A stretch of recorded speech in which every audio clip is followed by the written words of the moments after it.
second to get situated here. Do that. Okay. There we go. Okay, I'm going to adjust the positioning of this a little bit here. Just give me 1 second. If I can remember how to do this. Is it Alt? Yeah, it's Alt.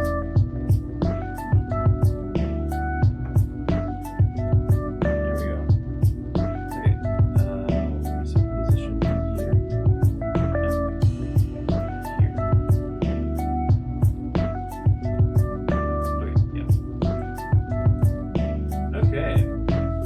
So, how's everybody doing today?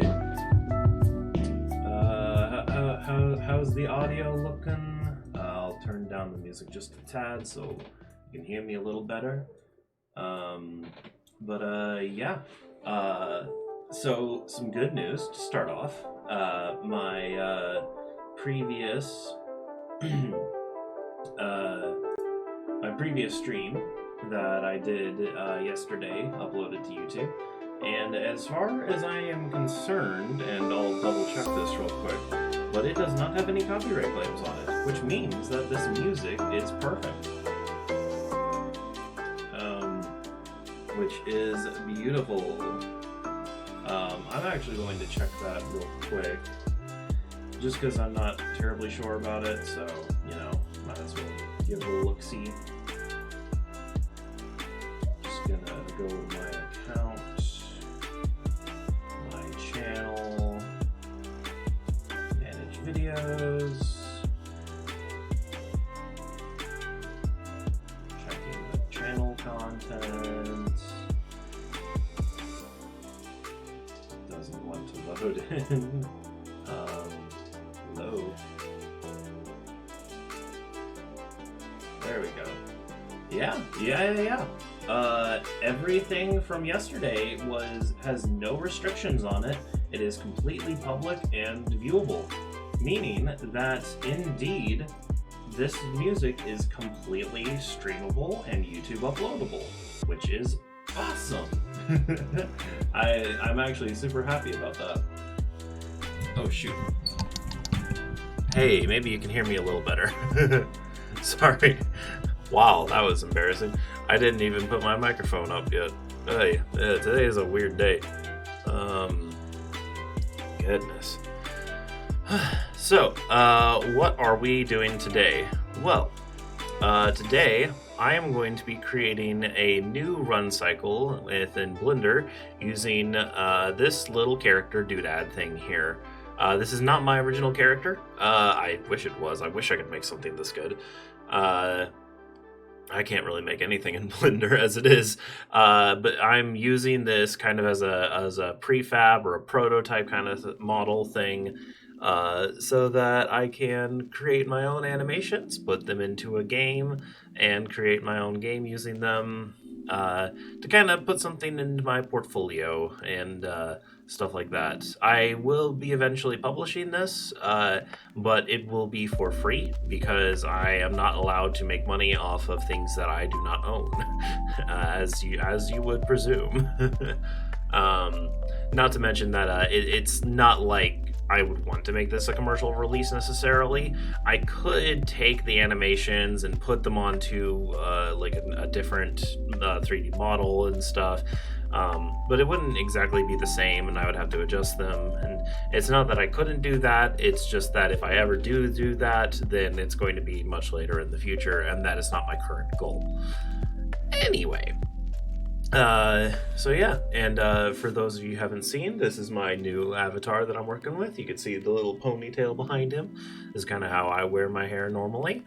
Although it actually isn't how I wear it currently at this very moment, but that's just because I'm lazy. Yeah, so we're going to be creating a new run cycle. And I was searching online yesterday and today, of like what could I use to replace the current run cycle, and what I found was this. Maybe. Hello? Oh, you know what? I'm in pose mode. Hold on. There we go. I found this. And this is an image of Mii Gunner from Super Smash Bros. And I know I'm using Smash Bros. Again, but it is a good reference point, honestly. -90, I guess. Yeah, there we go. GX, move that out. There we go. So what this is more or less is the character Mii Gunner from Smash Brothers doing a run cycle of sorts. And I'm kind of going to be referencing this when creating my new run cycle. I looked around through different Smash characters and stuff, and I might also use them as references from time to time. But the three that I saw that were closest to kind of the idea that I'm looking for was Mario, Mii Gunner, of course, and then Captain Falcon again. Captain Falcon is just so cool, you know? Gosh. For those that don't know, yesterday I actually finished my animation for where is it? The launching punch forwards, otherwise known as the totally not Falcon punch. Whammo. There it is again. And yeah, it's just a really cool thing. Not sure why my computer is slowing down trying to render all that. But yeah, that's a thing. Wow. Okay. I don't know. Give me 1 second. I'm going to do something real quick.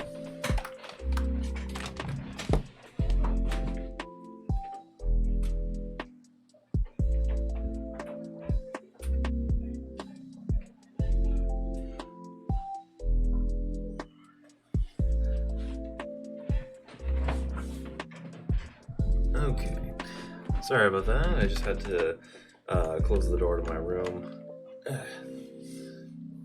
I have a roommate who is also streaming right now, and I wouldn't want to cross the streams, so to speak. But yeah.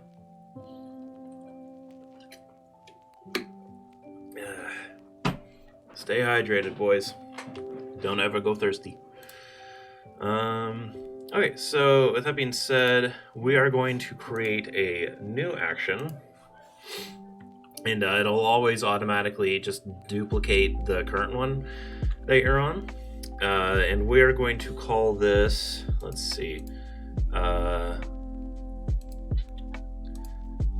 We called the first one OG Man Jog Cycle, or, well, it was originally the Run Cycle.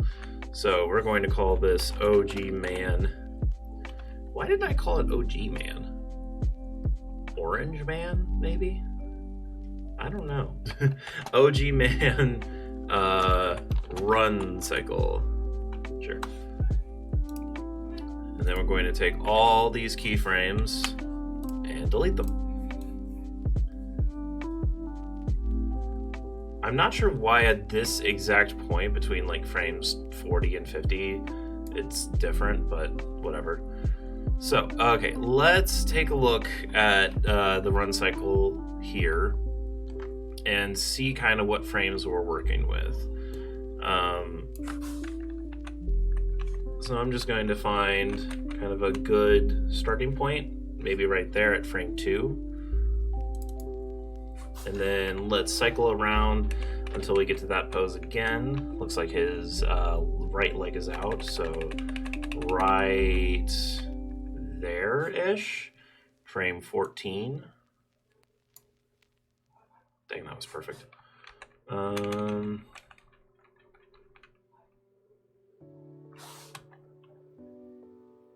Yeah, that's pretty dang close, I'd say. I'll just make sure to make the first and last frame just the same. Okay, cool. All right, let's zoom in on that.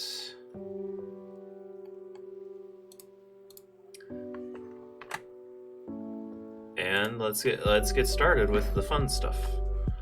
Okay, so first we need to analyze what our key poses are. And for this, we're going to get out our classic notepad and write down. I'm gonna make this a little smaller. Our keyframes. And actually, now that I think about it, I actually have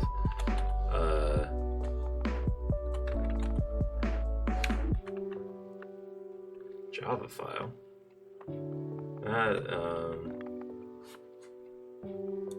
Okay.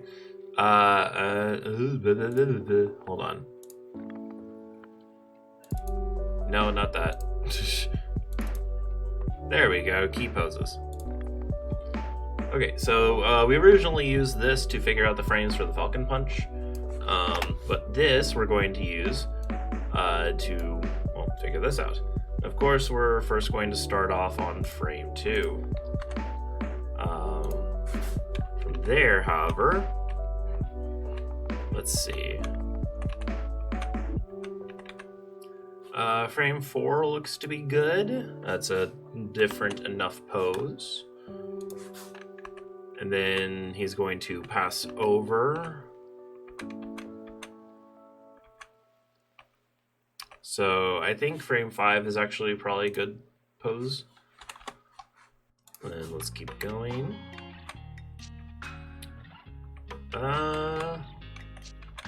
Honestly, 6 and 7 will probably do fine.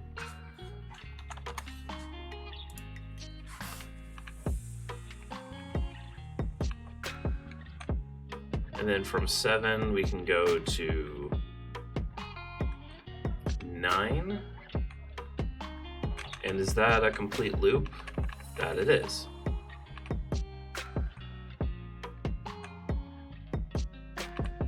Okay, so and then 9 will be the beginning of the next loop, so I'm going to mark that.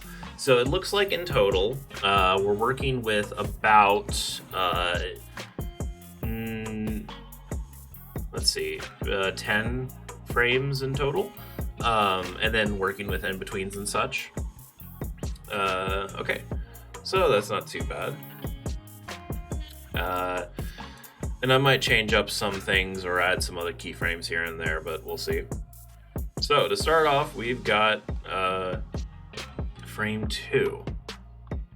Okay, so the first thing I'm going to do is kind of get him into a more neutral position, so to speak. So I'm just going to maneuver his arms into a relatively normal position.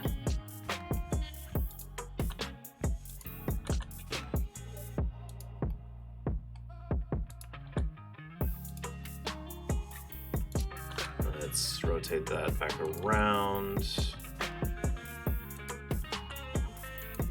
There we go. Let's take his hips, put the X and Y at 0.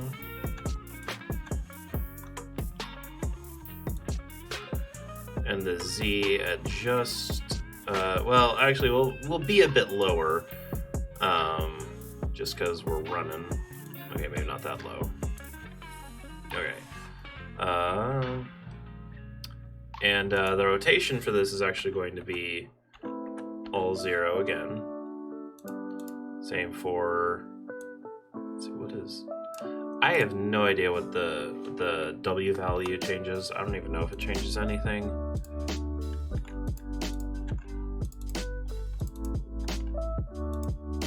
Whoa.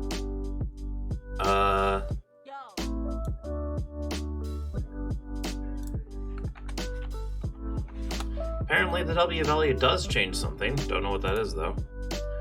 Okay. Okay, he's facing forwards. That's good.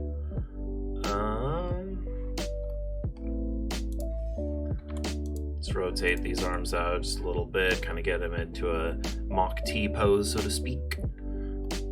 And, okay, let's get started then. So if I'm not mistaken, yeah, I mentioned it before, but his right leg is out first, so we're going to do the same. Let's actually take this and make sure that it's all at 0. Good, good. Let's make sure his shoulders are also at 0. Okay. Just like that. Okay. I just want it to be as neutral as possible to start with. That way there's not something I'm accidentally doing. Okay, that's good.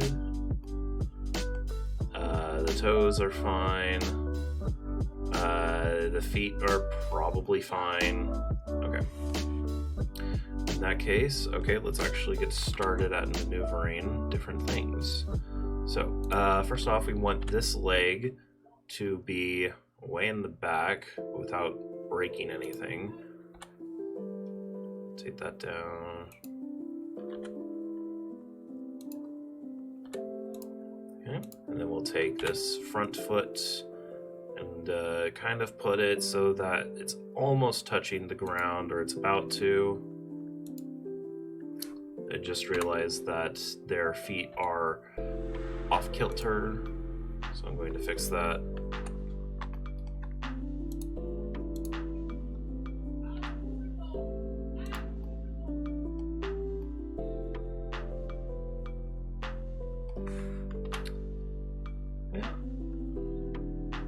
Okay, that looks more or less fine. Okay, the biggest thing is that he will be leaning forwards by a lot. Okay, from there, we're actually going to move the hips down a bit. Okay, that looks good. That looks good. Double checking my values here, because we still want the X and the Y. Oh, no, wait, not the rotation. We want the location to be as neutral as possible. Let's see if I put this at 0. Okay, so leave that alone.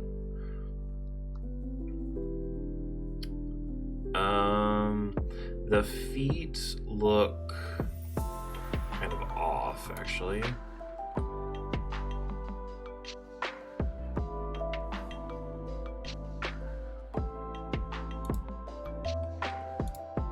Hello, what are you? Ooh.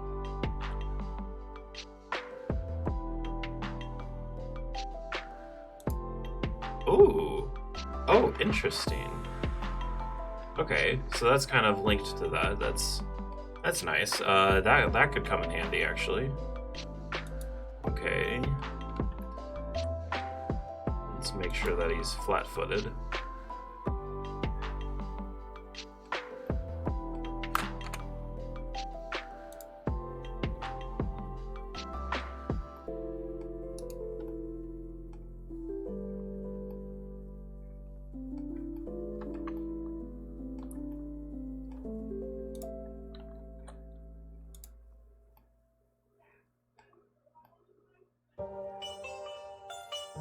Okay, that seems more or less fine. Let's center on this. That is not the button I wanted to press. There we go. Hello, text message.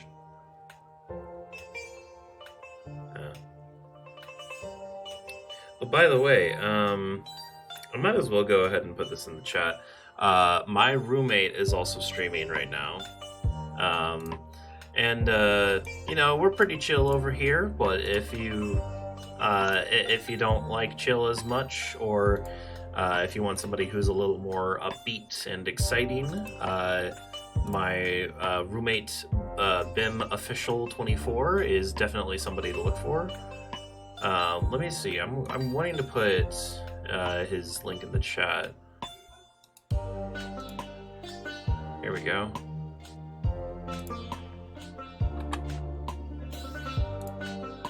Go. I'll go ahead and put this in here. Yeah. So yeah, he's a cool dude. He's pretty funny and stuff. So if you want to check him out, you can. I don't mind. But if you want to stay here and chill as I animate and stuff, feel free to. I always try to provide a chill atmosphere with a couple of funny moments here and there. But yeah. Anyway. Where were we? Okay, so with the meat gunner, he has his arms kind of alternating, which makes sense. So we're going to do something very similar, where we're going to bring this arm. I don't know where my mouse was there. Bring it in a bit more. Whoa.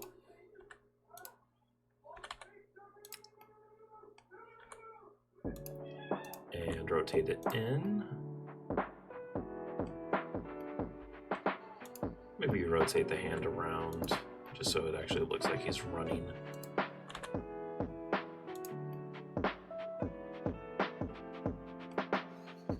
Let's rotate that head up so he knows where he's going.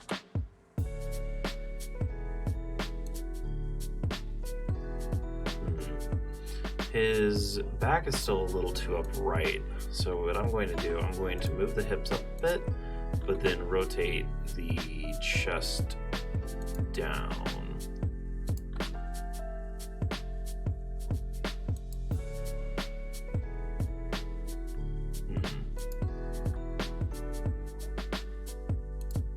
Oh, here we go.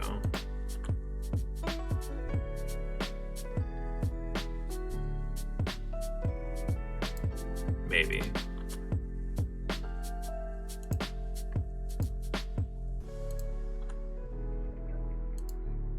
Okay, here we go, here we go.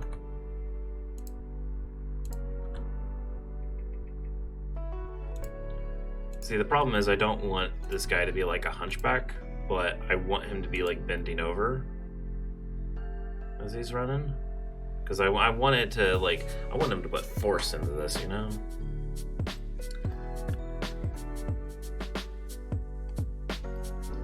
Have some power behind those spindly legs of his. Okay.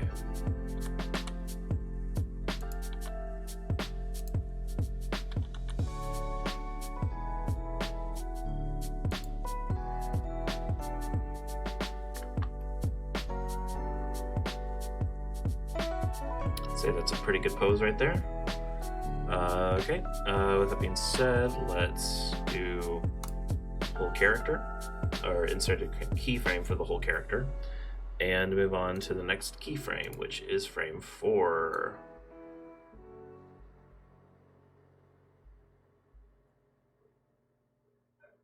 Okay, so we were here, up, bop.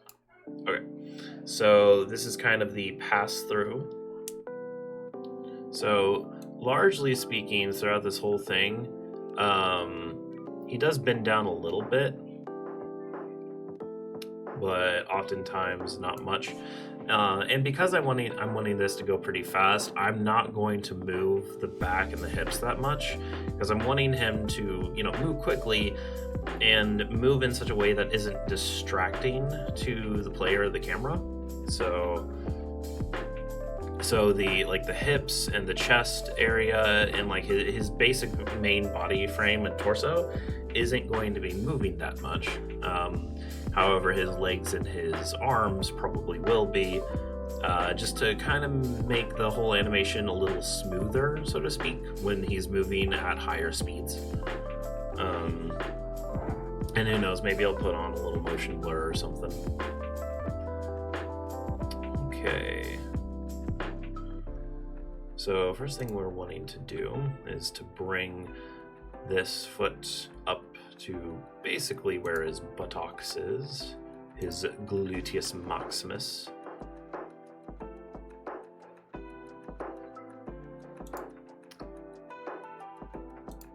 And then we want this foot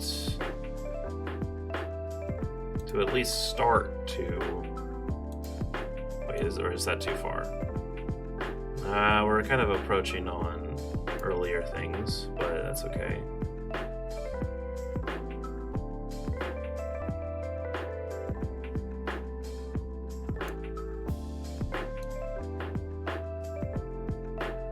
Oh, actually, that's kind of what we want.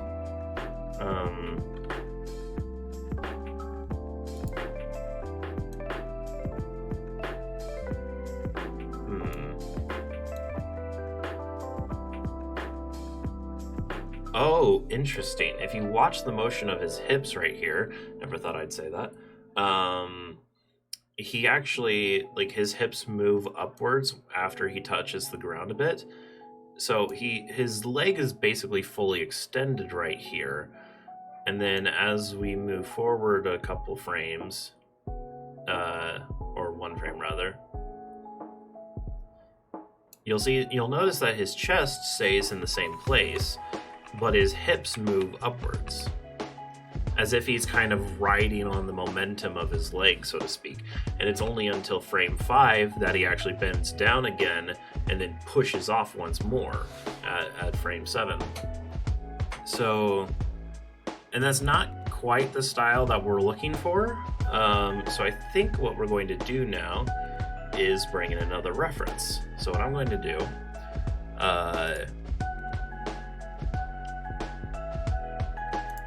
I'm going to open up my totally legit video editor,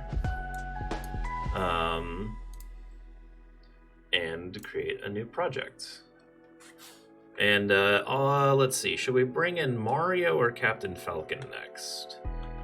I think Captain Falcon would do well because we're looking for more smooth running. So what I've done is that I've gotten a video that contains the animation for every single fighter running.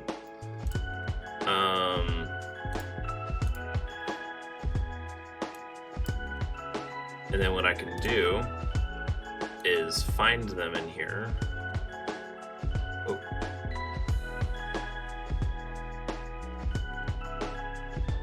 There he is. There we go. Right. Oh, one more. Right there. Let's see, no, I'm not able to go frame by frame. Okay. That's fine. Okay, so go from there. Whoa. I don't know what you were trying to do there. Yeah, this is only a couple seconds long, but we only need it to be a couple seconds long, or a second long. Finish video, export, and export to there. Okay. Thank you. And now, once I get out of pose mode, I can bring in Captain Falcon running. I'm going to reference the rotation here, 90, 0, negative 90, 90, 0, negative 90, and then just transform it first along the y-axis to 0, right? Yeah. And then along the z-axis to bring it up so we can see it. And then along the x-axis to bring it out. And there we go, we have a new reference. I'm also going to bring it a little more this way so we can see more clearly. Now the hard part with all this is, I just realized this, but it's not one-to-one. It's close, but it's not quite there.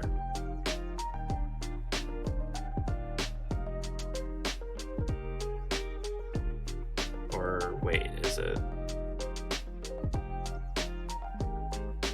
It's actually pretty dang close now that I see it in action, which is hilarious.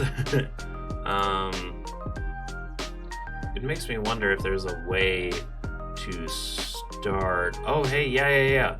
I can start it at a different frame if I need to. Look at that.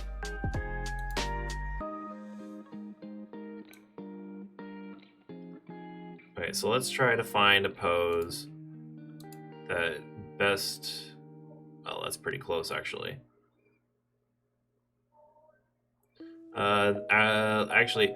Okay, so it's very close, but it's mirrored.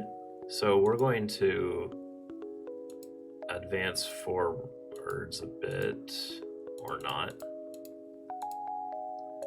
There we go. Okay. Oh, what?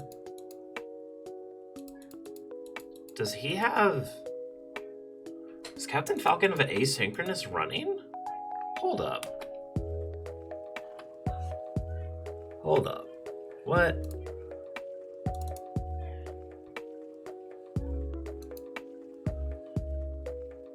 Okay. Fine.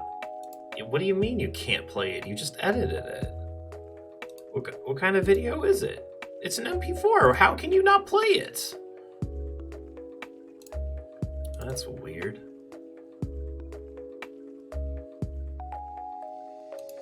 Huh. I really have to wonder why that is. That's super weird, because it's in a normal MP4 file, so no idea. Anyway. Oh, that's fine. But yeah, it seems like he has kind of asynchronous running.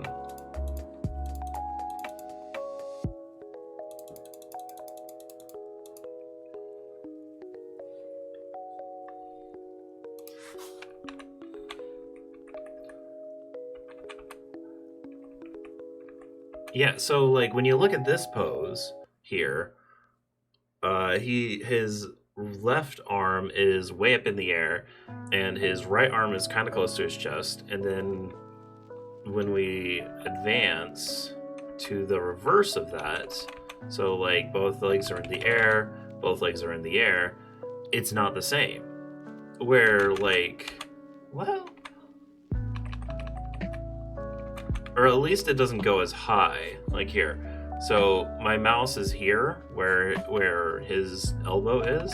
When I go around again, it never gets up that high, which is very interesting.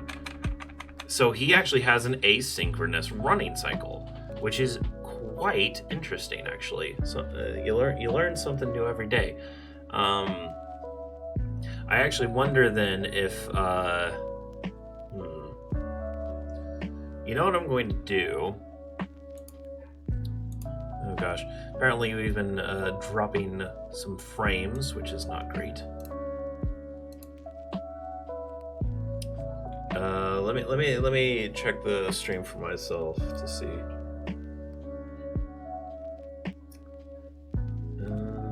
I know I do this sometimes a lot, but it helps.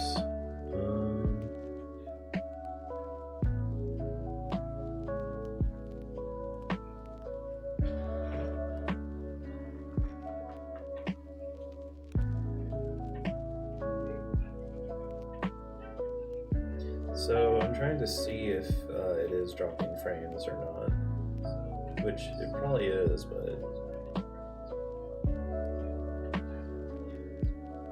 okay, it's not doing it too bad, but you know, it can be it can be annoying to some people, so I'm a little I just like to make sure of it, you know. Anyway, so what I'm going to do, actually, I'm going to find basically the Brawl version, or the Wii version of Smash. So Smash Bros. Brawl Captain Falcon running.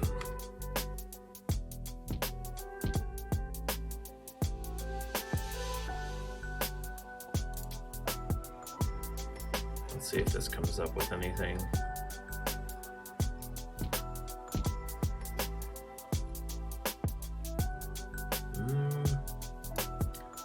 Not there.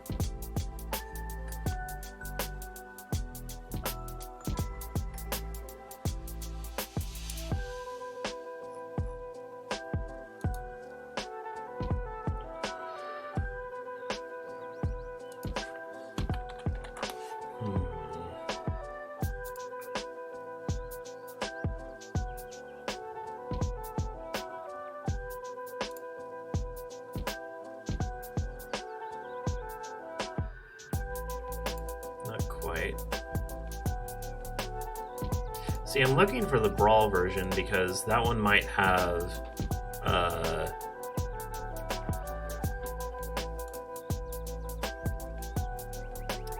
ooh, I know where I can find it. If I look up oh, there's something that I can do. Hold on. Actually, the hitbox videos might work. Maybe. Unless they don't have things that aren't hitboxes, which I think about it, they probably don't.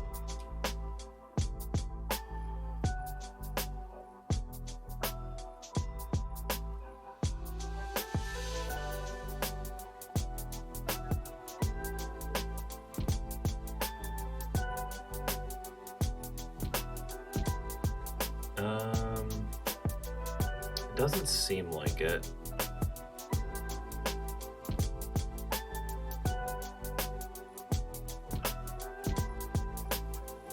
Just going through, seeing if I can find anything.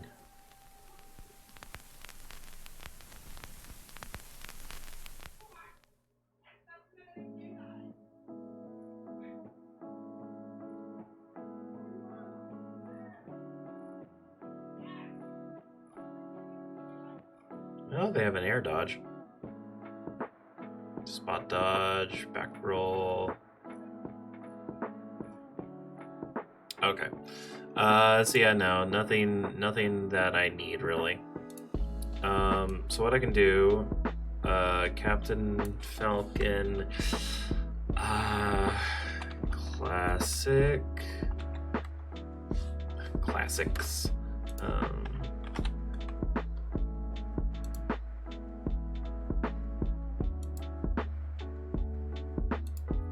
Okay, let's see if this comes up with something.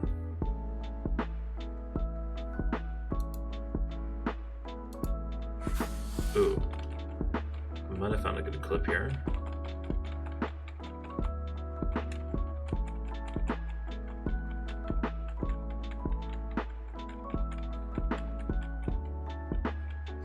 It's just his initial dash.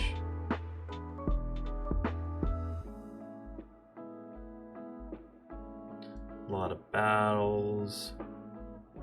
I'm looking for something where he just has to run.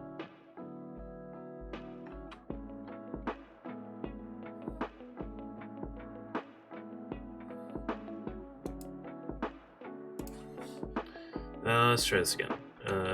Super Smash Bros. Brawl Run Cycle.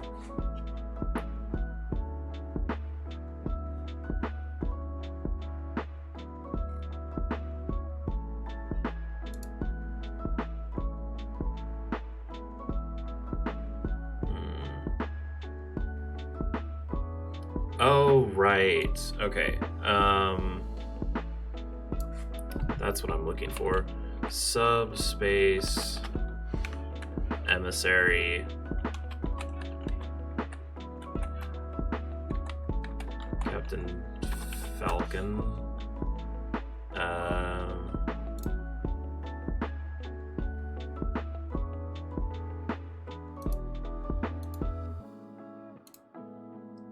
No, not quite.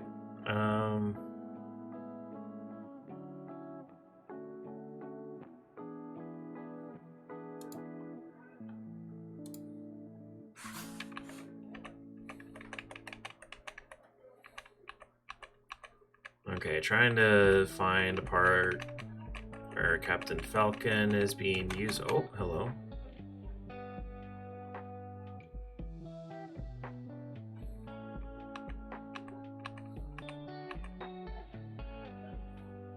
Oh. There, got it. Okay, that's what I needed. Okay, and there's a very specific clip. And I'm going to write this down at 3 minutes and let's say 30 seconds. It's a little after that, but it'll do.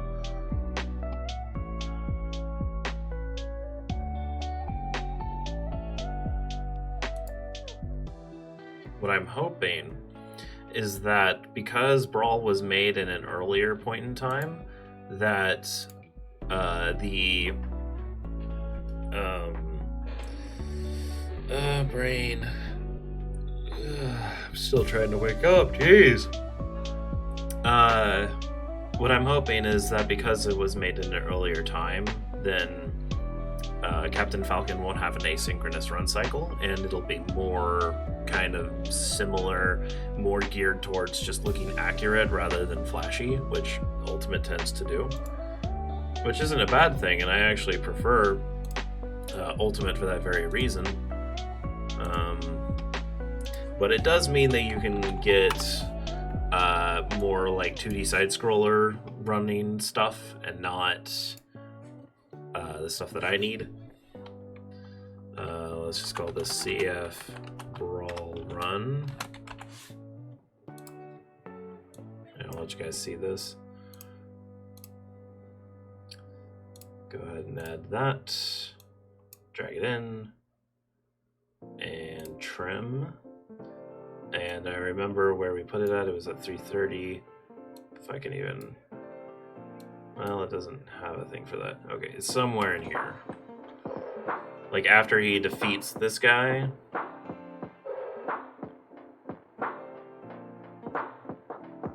Right here.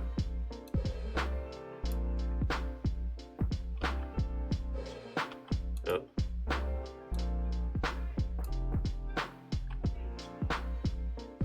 Up until right there. That's all the info we need.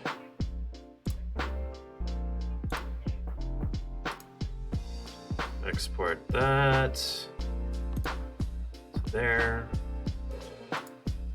Close out of these. And once again, bring it in.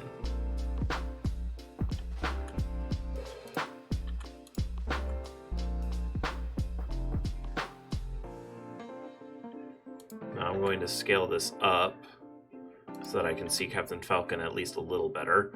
And it is quite blurry, but, you know, what are you gonna do?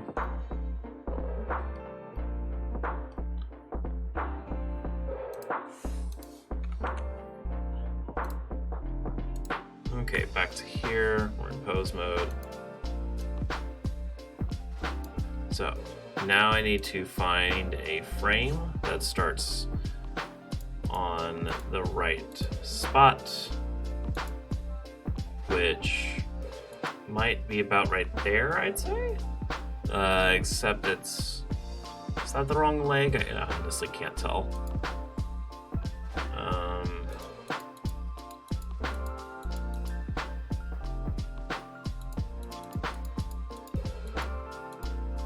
There we go. That's the frame we need. Okay.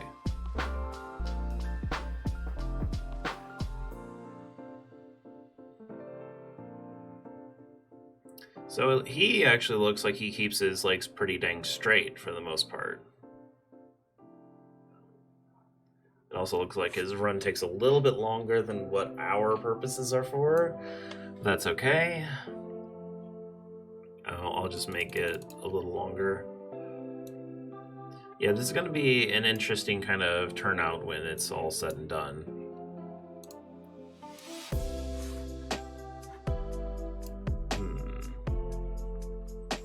Okay, so we need to, we're on frame 2, and we're working on frame 4.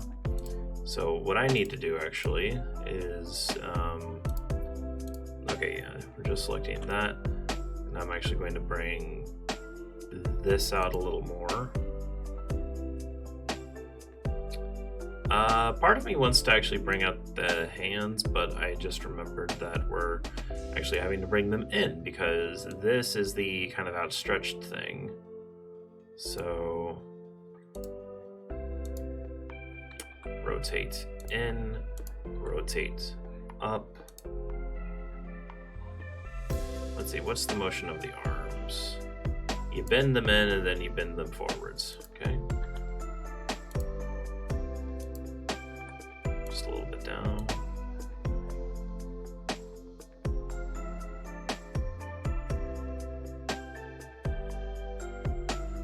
And And let's also bring the hips down just a tad to about there.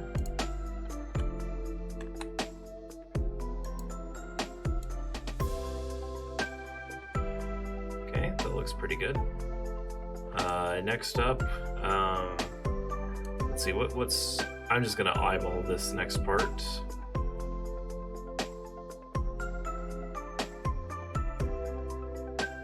This is also a little weird because we're kind of looking at it from like a top-down angle, so it could be a little more difficult.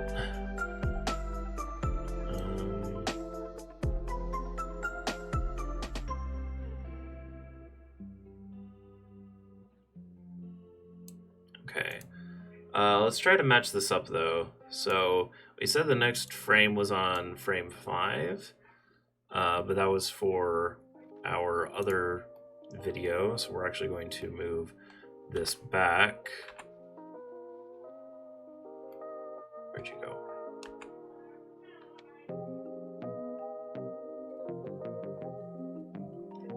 Apparently, if you move it too far out, you just move it to 1,000,000, so that's fun. No, don't do that.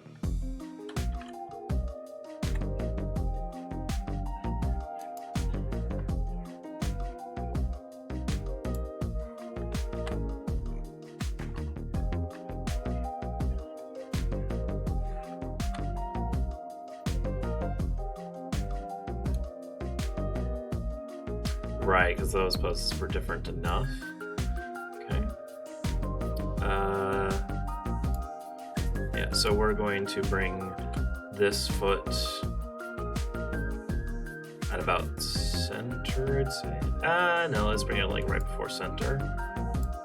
And then we're going to be bringing this foot in a lot. And readjusting this so that we're doing it correctly.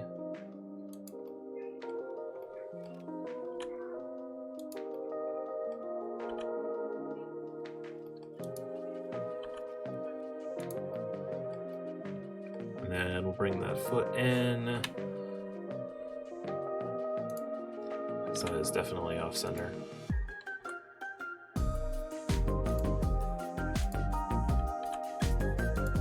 Line that up properly.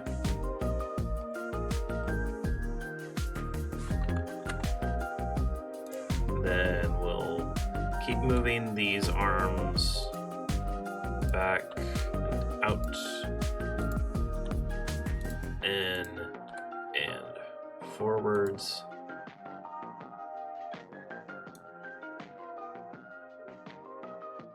Although that is one frame.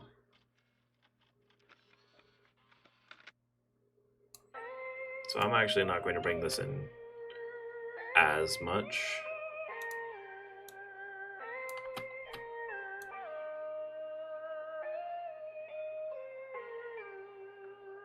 Okay, yeah, I believe frame 7, no, frames, oh, we're just going 6, 7. Yeah, that's fair, okay.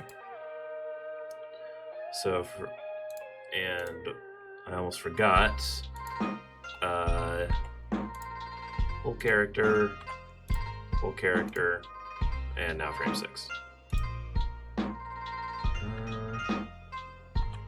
Okay, so now we're transferring off. Actually, I'm going to do this. Yo. I didn't know that you could do that. That's actually really cool. This model keeps on surprising me.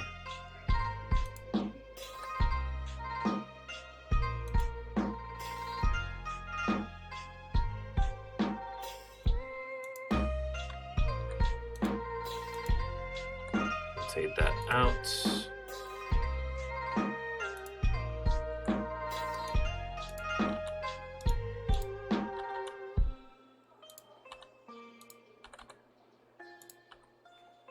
Just making sure that that's correct.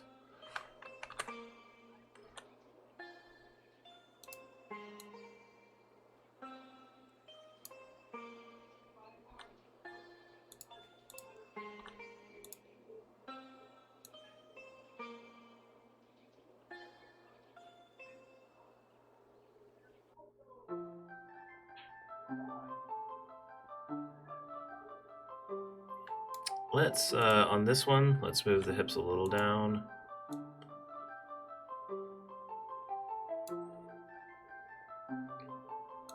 And then, let's see, a little more down for this one. Because this is where the push-off starts to happen. Okay. Call that good. Keyframe whole character. And then this is where the push-off happens. So we're going to raise that up a bit. Keep the Y at 0 just to be safe.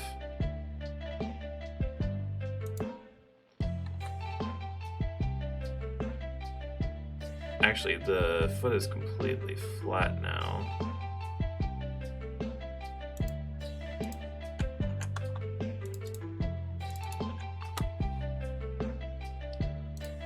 What we need is the foot in the air.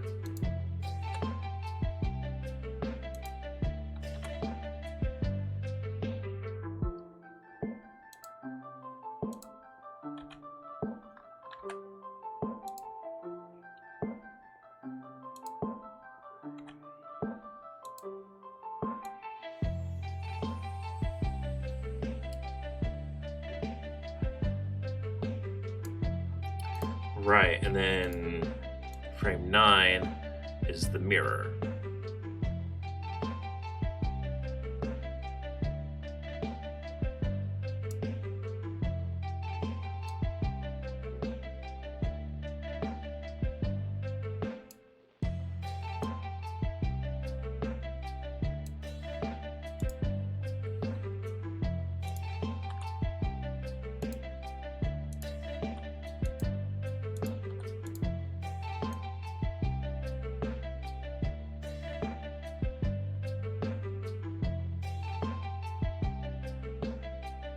Okay, let's make a keyframe for the whole character there. And then we shall do select all, copy, and mirror paste. Good old mirror paste. Okay, and now we'll do the same here. Select all, copy, mirror paste. Copy, mirror paste, copy, mirror paste, copy, mirror paste, and finally copy, normal paste, and have it end at 15.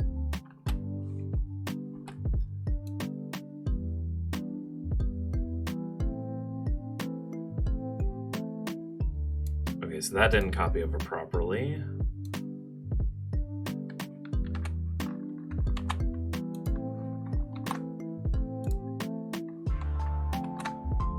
There we go.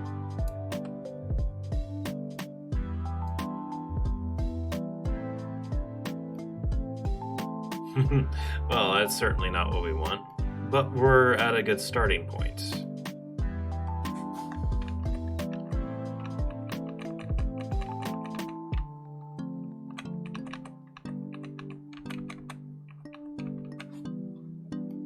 Okay, let's adjust a couple things.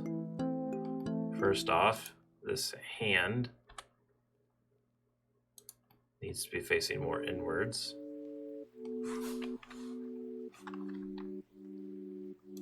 On that frame. Oop.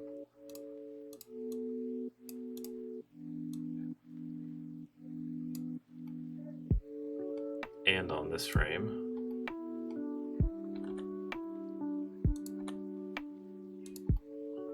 There we go.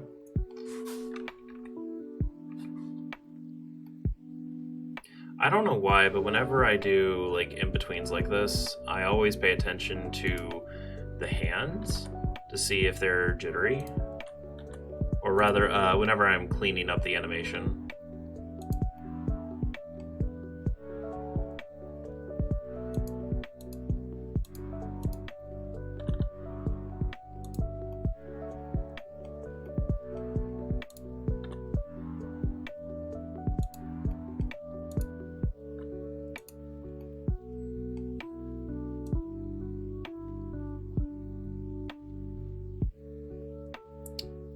I feel like the hand shouldn't be moving as far as it is.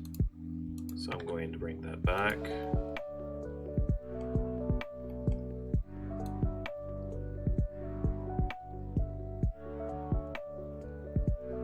Hand needs to be more up, actually.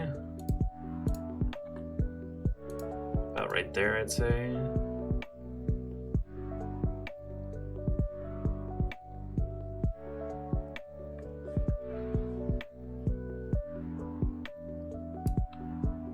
Okay. Let's just take out these keyframes for now.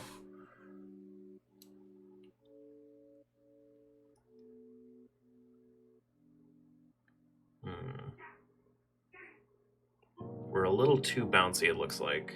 So what I'm going to do, I'm actually going to select the hip bone, make sure that it's the only thing that I can see in the dope sheet, switch over to the graph editor,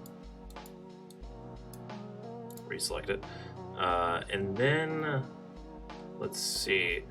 Okay, is this what we're looking for? I could barely even read that. Why did they put it in that kind of font, or like the color? Jeez.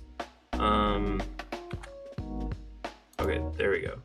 So that is the Z location, which is correct. That is the thing that is moving us up and down. Okay, what we're going to do is just select all of these and then scale them on the y-axis? Yeah, there we go. Now it's a lot more subtle. And even then, let's change this to be a little more.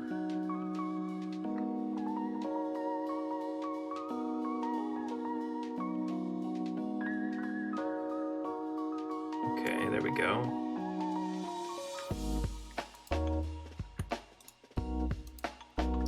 Let's select all these keyframes and do constant extrapolation, or is it linear?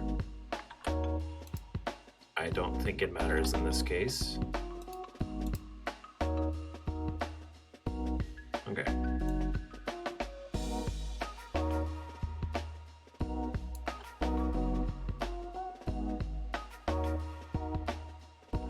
Okay, that'll work. Okay, let's switch back over to the dope sheet, turn off only selected.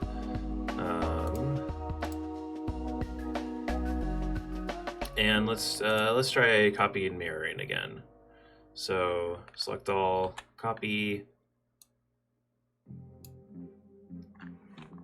mirror paste, copy, mirror paste, copy, whoop, mirror paste, copy, mirror paste, and finally copy, normal paste. Okay. This is still quite awkward. Let's try to figure out why as I drink some water.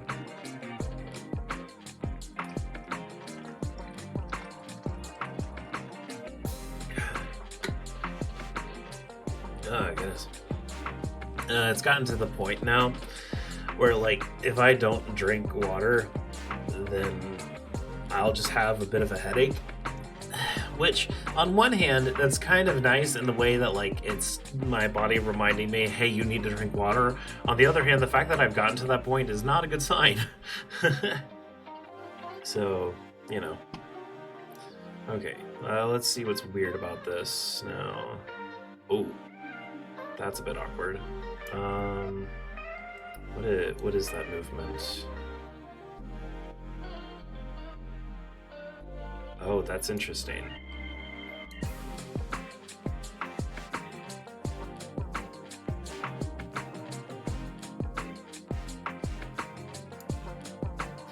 Okay, so let's actually compare and contrast here. So start here, and I'm comparing obviously to me fighter.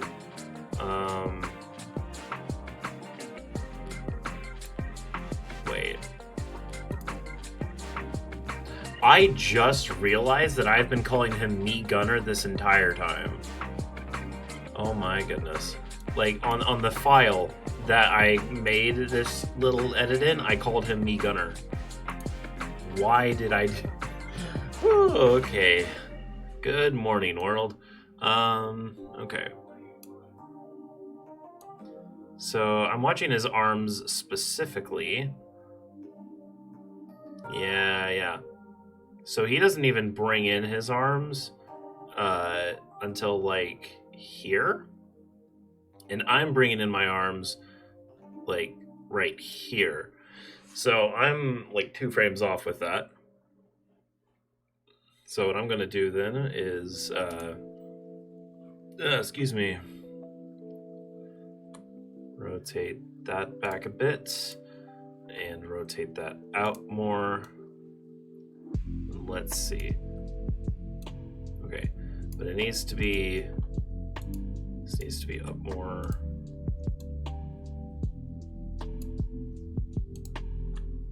Let's just bring that down a little bit.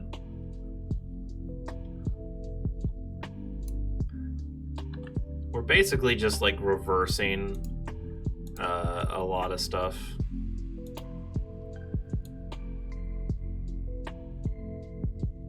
Brings it in, and then about here, we'll actually bring it up and over.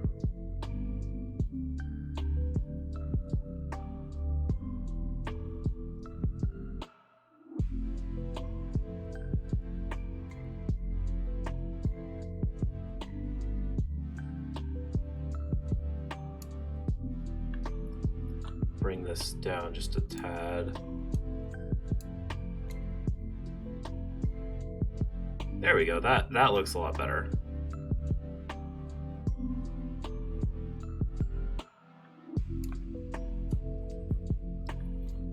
Okay, so brings it up and over. Let's view it from this angle real quick. Ah, see, this is why you check all angles, because this looks horrible.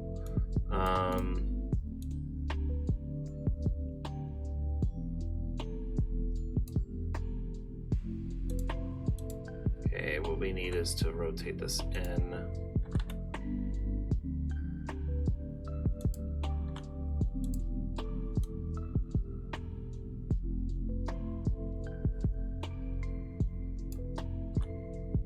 Rotate that in a bit.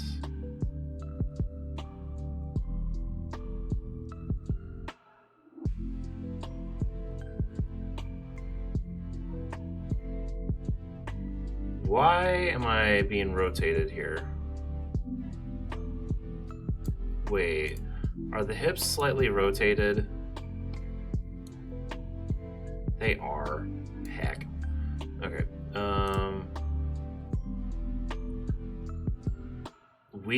Okay, let's actually go to the graph editor for this, because we don't want that.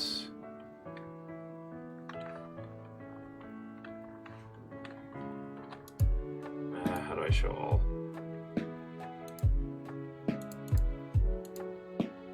That'll work. Okay. We need the rotation of something.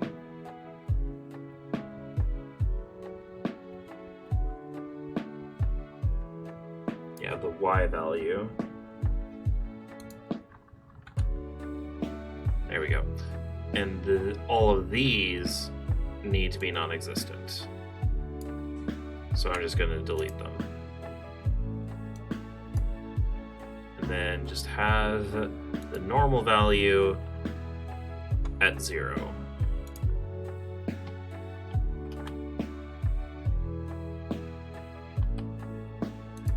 Are you rotating as well? You are.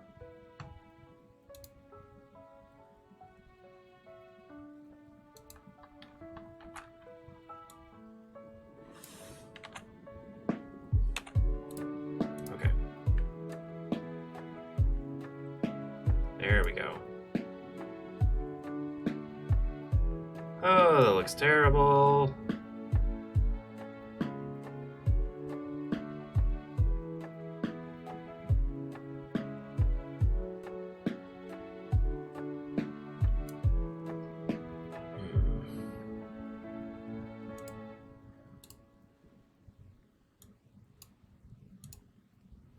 Trying to figure out what I need to do. Let's switch to constant interpolation.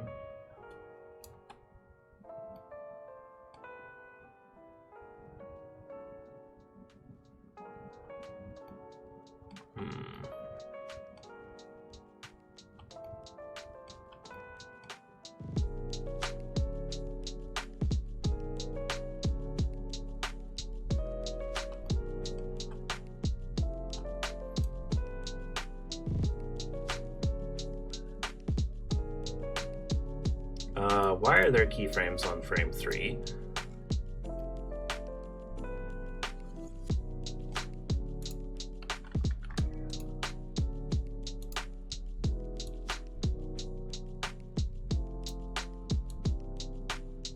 It looks like it's just the hips that are moving, which is interesting. Except there's no keyframes for the hips. Except there are.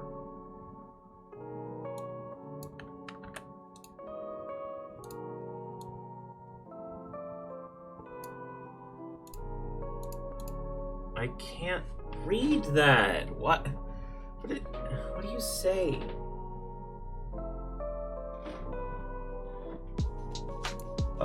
That's scale. That's location.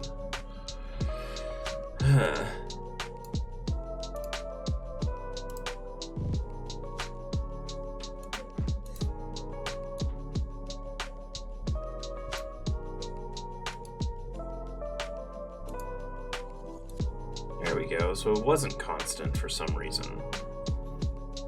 That's very odd.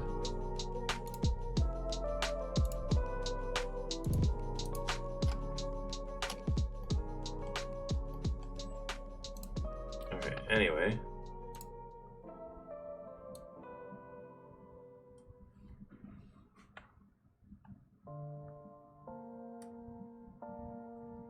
What I'm thinking of doing right now is actually deleting some keyframes, some key poses that I've done. That way I can kind of let the computer do a lot of the work for me, or more of the work rather. So poses that are a little similar to each other, such as maybe these two poses. Like, I don't need the in-between here. So let's just delete those keyframes. And then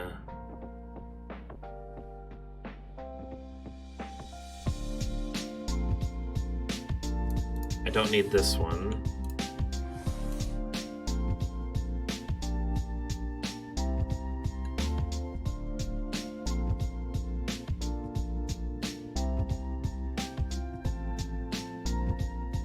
And theoretically, I don't need this one either.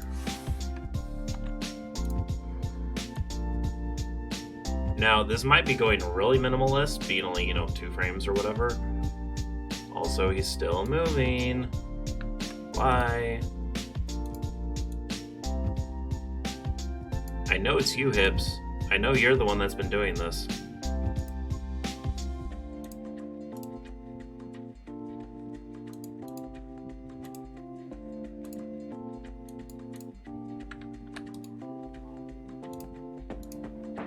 That should do it.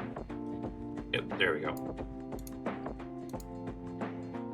I'm very curious as to why I can only do some things make some things constant instead of Bezier when I'm in the graph editor rather than the dope sheet. That's just very interesting to me.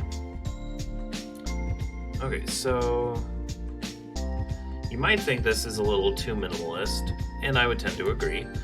However, what we're going to do with this, because I'm also going to be deleting these keyframes here, is I'm basically going to be creating in-betweens to the point where it all kind of just works. So first what I'm going to do, I'm actually going to switch this back to Bezier, whatever. And you know, right now it actually doesn't look too terribly bad. It's actually taking a lot of the stuff and giving it the right motions. Wow, I actually wasn't expecting that. I'm just curious. Let's see, 2, 3, 4. Wait, 1, 2, 3, 4. 1, 2, 3, 4. And then taking this. I think it's at 16 that we want it.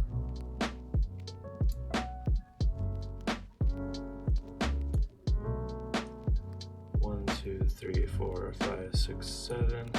2, 3, 4, 5, 6, 7. Yeah, okay. Oh. Normal paste. Okay, so that doesn't look good, but for different reasons.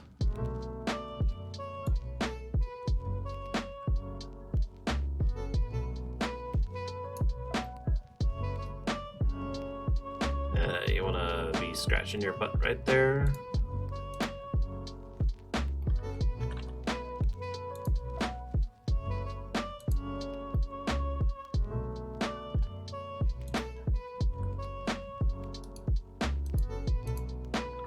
Let's just make that hand a little more normal.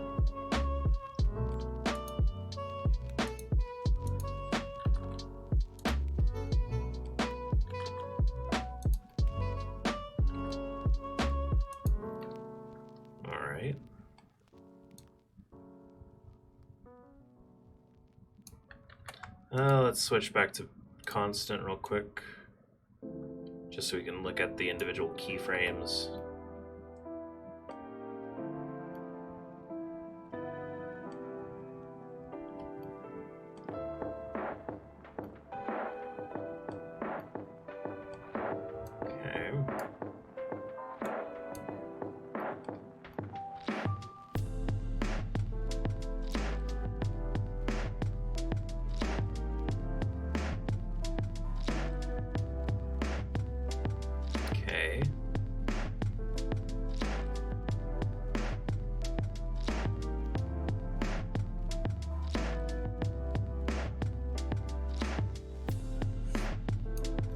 Yeah, it seems good for the most part.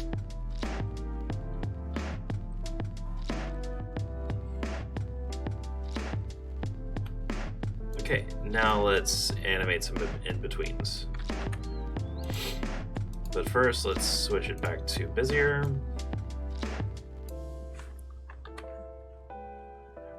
And I'm not going to make the mistake of taking this frame by frame, because that's never a good idea. However, I am going to look for spots where, because this is fine, but it's not as dynamic. He's kind of just waving his arms about and stuff. So, for instance, instead of,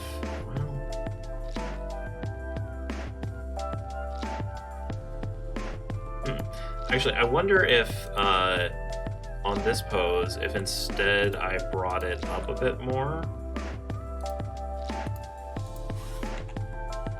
Delete that. Select all. Copy.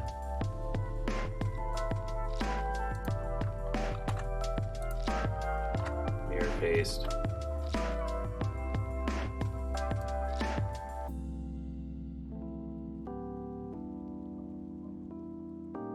Ah, you know what I need?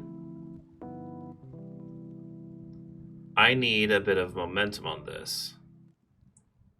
So basically, instead of it going straight back like it's doing now, I need it to go in more of a circular motion, so to speak.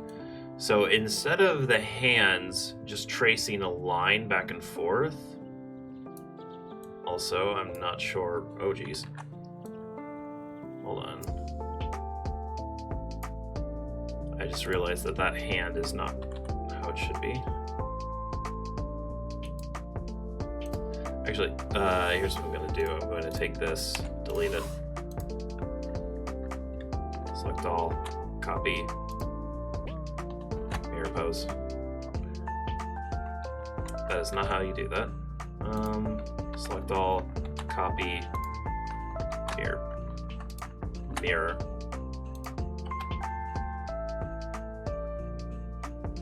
Okay, that's a little better. But yeah, we basically just need a little more momentum on certain things. So instead of him being here at frame 4, we're actually going to slow him down a bit and move him a little forwards.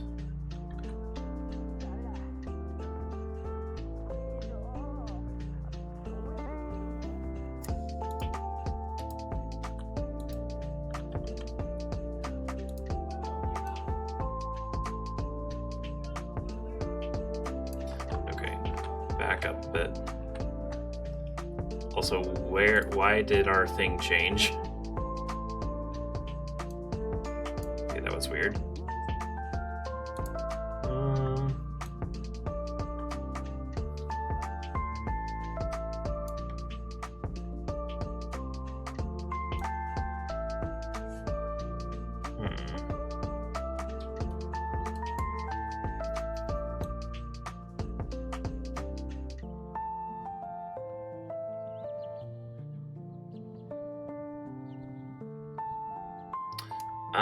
Okay, let's try that.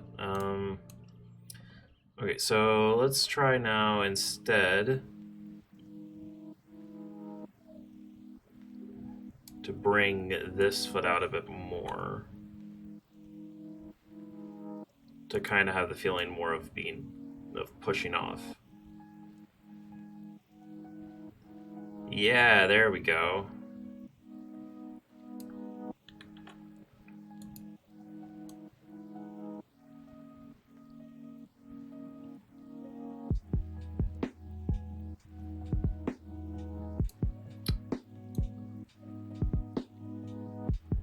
Okay, and instead of the foot of the left foot going from here to straight down to here, it needs to kind of make this arcing pattern, so to speak, of doing something like this instead. So I'm going to do that by going in the center and kind of just raising it up like that, and then making sure that it's behaving.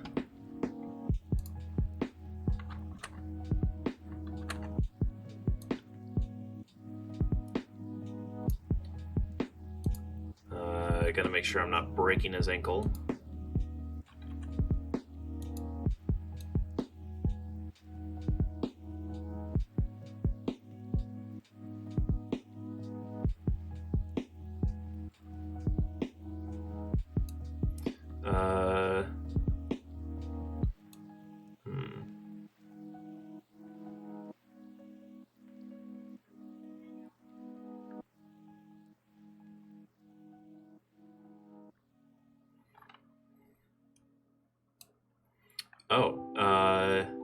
I don't know why I had it like this, but this actually needs to be more facing out like that.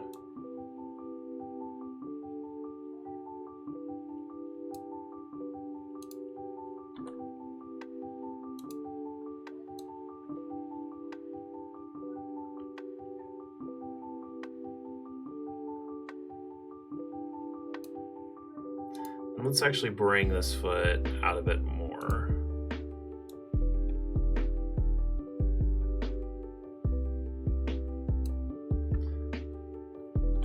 Bring it down so it's actually touching the floor.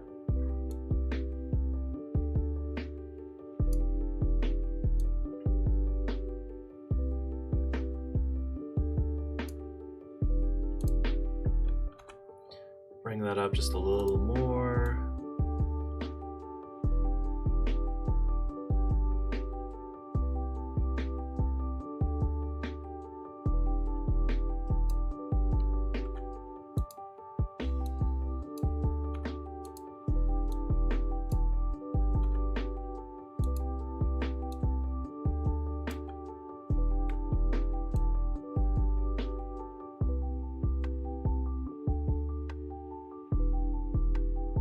Yeah, that seems like a much better push off. Like really like he's lunging, which is kind of what we want. We'll see. Still, like even at this point, just to go back to like the jog cycle. I mean, I guess what I could. So I just realized this, but what I could do with this animation. And I just realized I start and end it at improper times.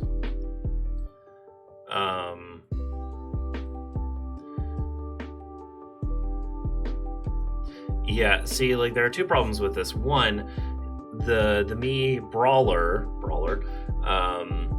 is running at like twice the speed, so he's taking twice as many steps. And also he's bent down a lot more. So even if we just compare these first two poses to each other,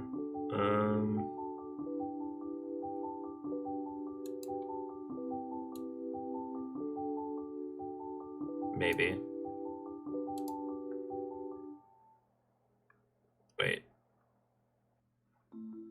Wait. Okay. Don't know why it saved it on here, but okay. That's fine. I thought for a second I had lost all my work. Speaking of which, just gonna double check and save. Don't want all of today's work to go to waste, you know? OG man run cycle.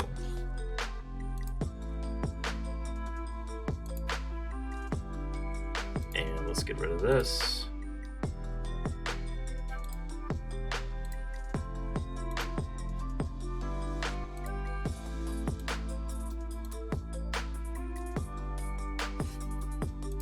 Interesting. I seem to be creating more every time I try to do that, but oh well.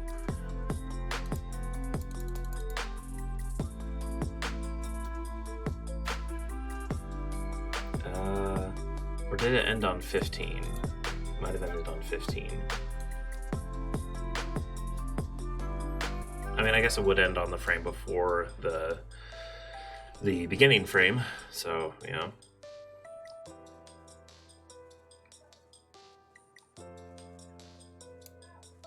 You know what?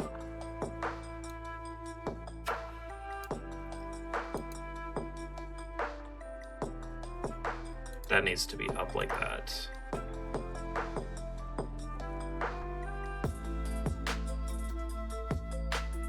And then he actually needs to touch ground here.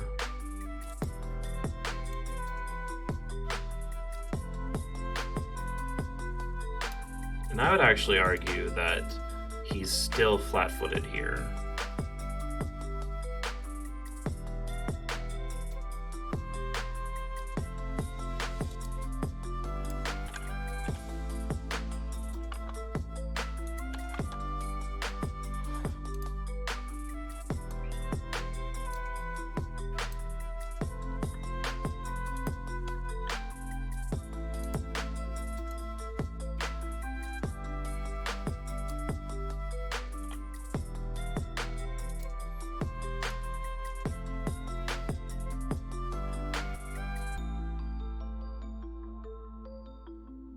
Oh, hey, you can actually see on me Brawler that he's actually flat-footed as well.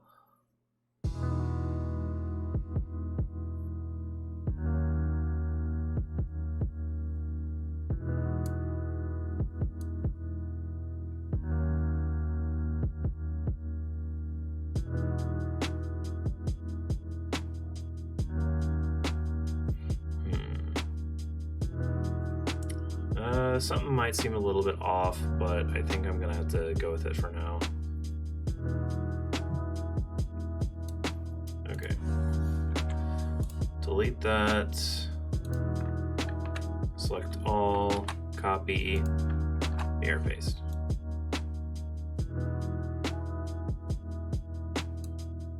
Okay, now let's insert frames for whole character.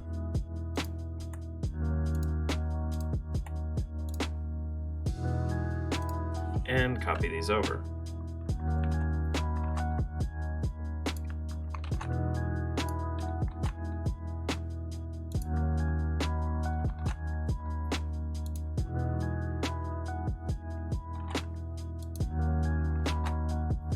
Mirror paste, copy, mirror paste, copy, mirror paste.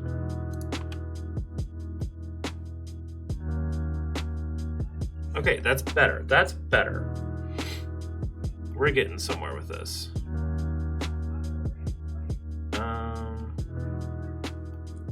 Definitely not as much motion with the shoulders as I would like. But I think another big problem that I have right now is the arms flail outwards way too much.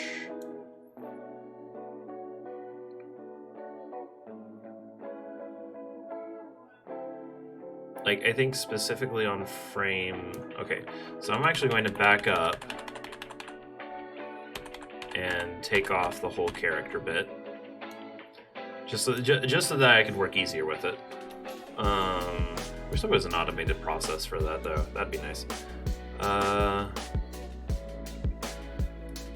Okay, so what we need is right here. Have it in a bit more.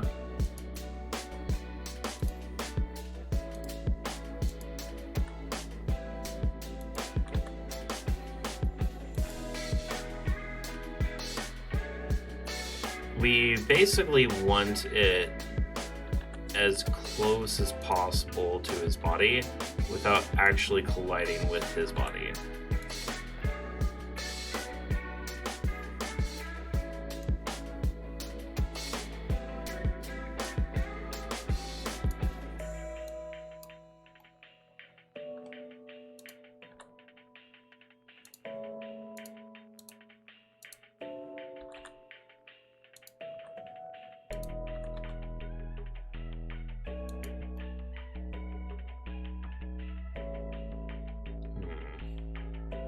Something like that.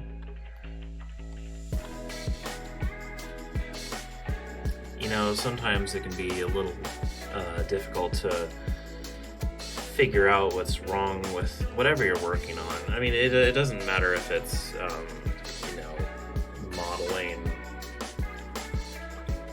animating, programming, really anything to do with technology.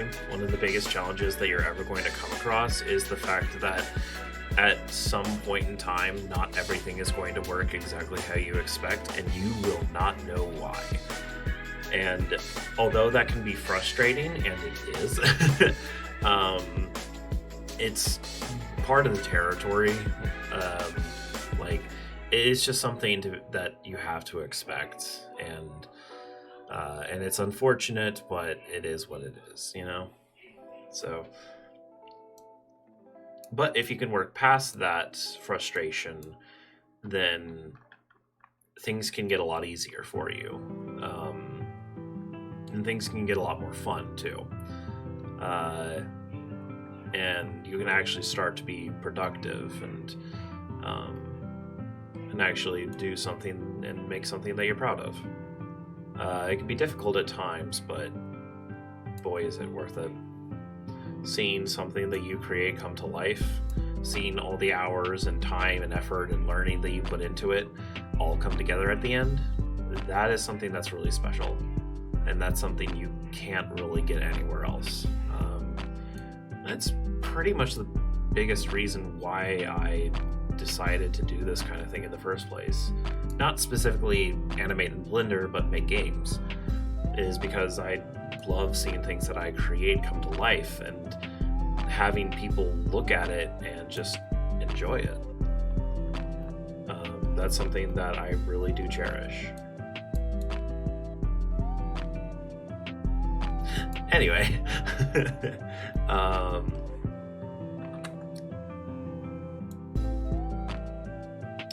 would you look at that? Okay, so if we look at the foot here, you might have noticed it already, but to go from here to here is what we want. So what I'm going to do, I'm actually going to select these two bones go into the graph editor. There we go. And let's see what we're working with. Okay, what is this? Ah. This looks to be some kind of rotation. Yep, nope.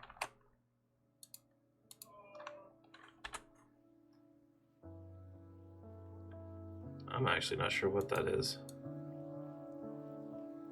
Or what it does. That seemed kind of out of place, actually. That was weird. What about this? This is the Y location. That's not what we want. We want the... It's the X rotation?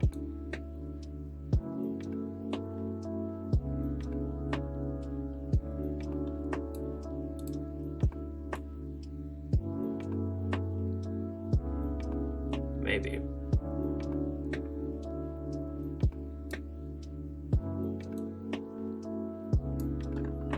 Ooh. Actually, I think it is. Yeah, it is. Okay.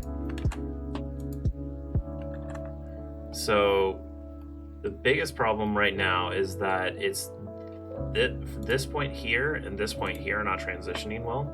So I'm going to take these two out of the equation.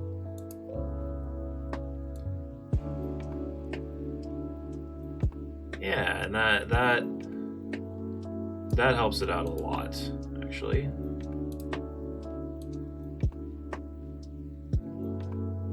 Oh, that's the wrong one. That's the one I need. Ah. Come on. Now I need to select your hand. No. How hard can it be to select the handle? Okay, there we go. Just bring it out more. There we go.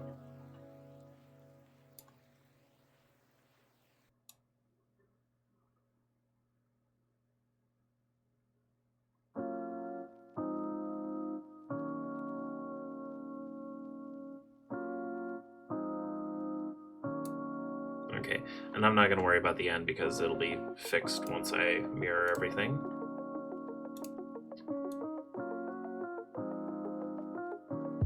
Okay. Go around, we push off.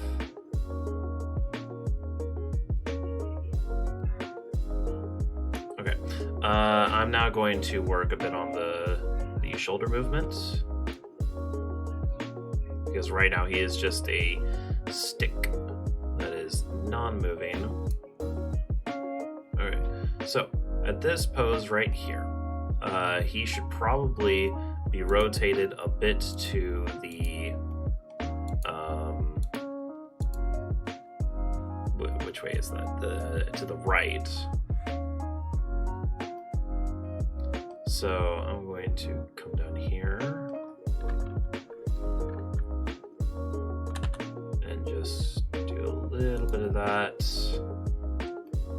and then kind of fix everything again. Bring that back to neutral more or less. Yeah. And then I'm going to do a little cheat. I'm going to rotate these shoulders so that they're basically back to what they were.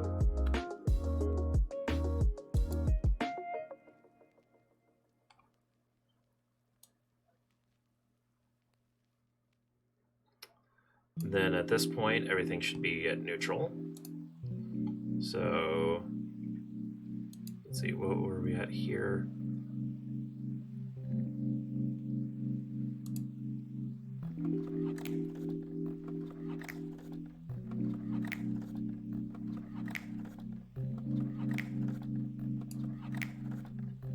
Yeah, basically everything here should be at 0. Well, almost everything.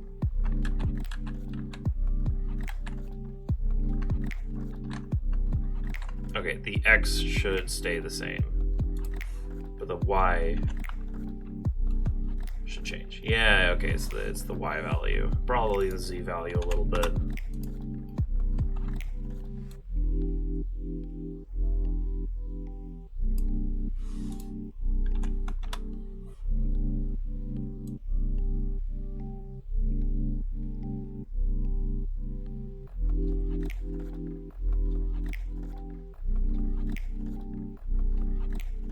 Okay, and then very simply, we are going to do a simple mirror.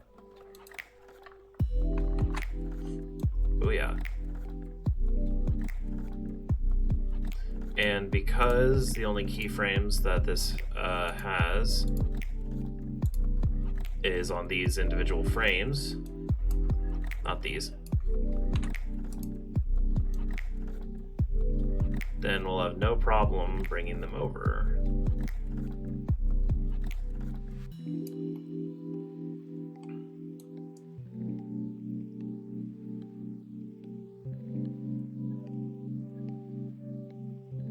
And that does look pretty nice.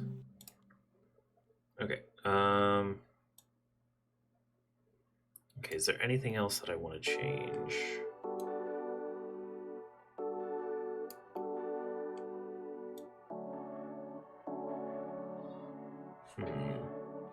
This is the tricky part. Like, do I try to finalize anything else?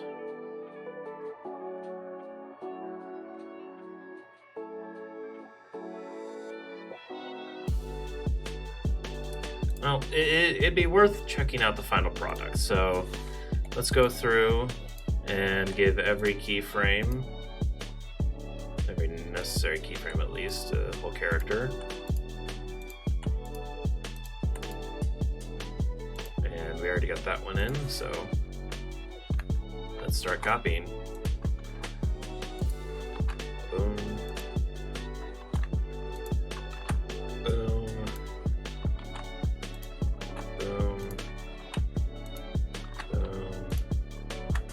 And boom.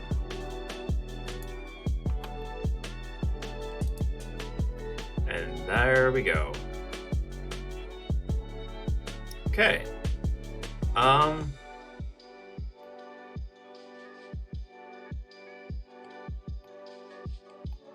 It's not terrible. It's most certainly serviceable. But is it good enough? That's the biggest question.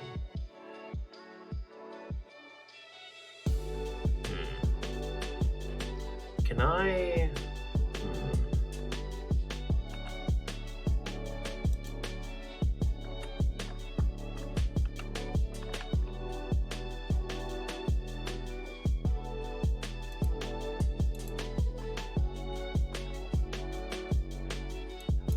I'll change this back once I'm done, but I'm wanting to see if I speed it up.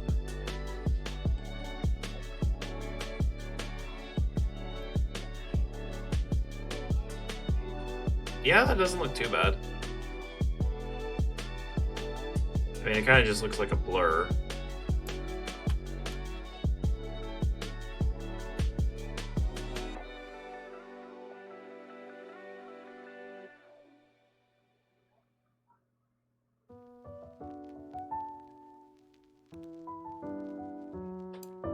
But yeah, I think that's okay.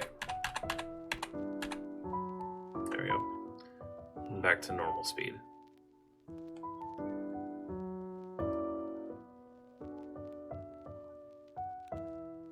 Okay.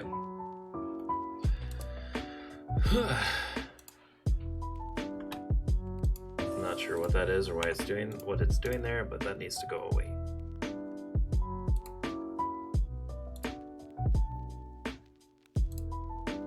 Yeah, make sure to save that one.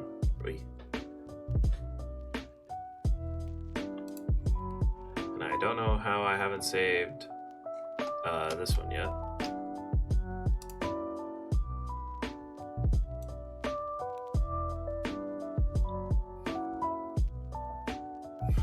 I love the idea of like because of the timing of things, he just punches the videos out of existence.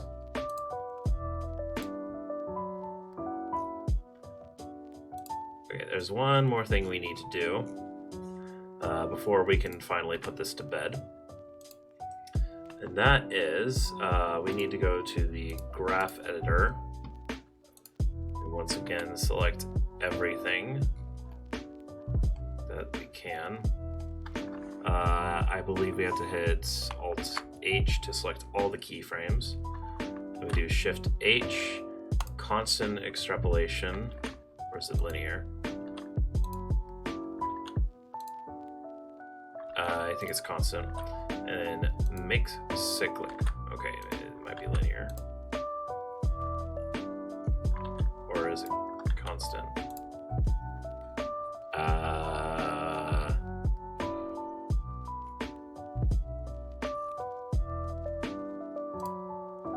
Oh, wait.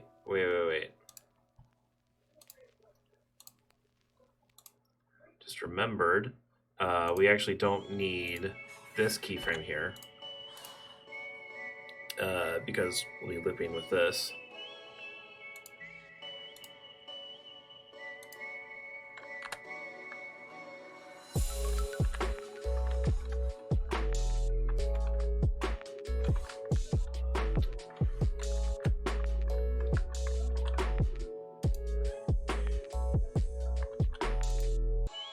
Oh, there we go.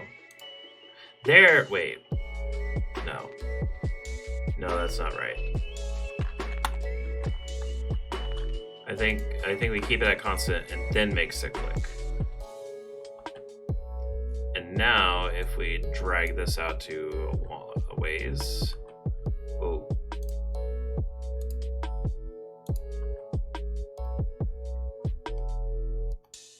Yeah. It looks like it's still going. If it's dropping a lot of frames. Okay, don't drop the frames. Yeah. Yeah, it's looking like it works, which is perfect.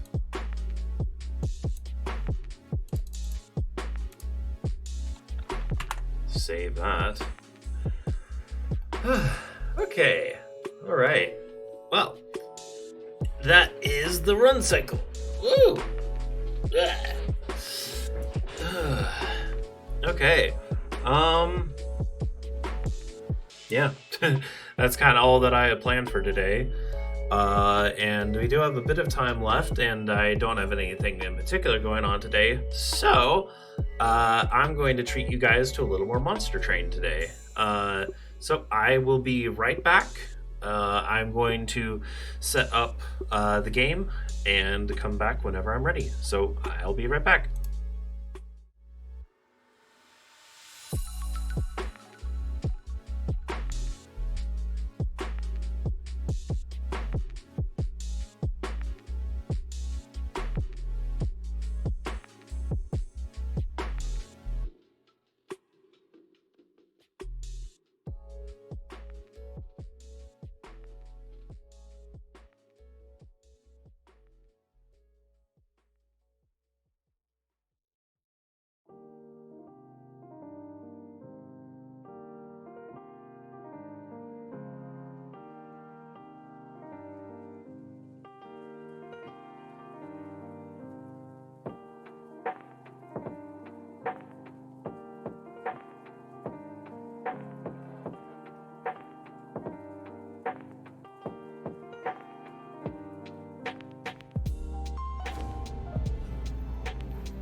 All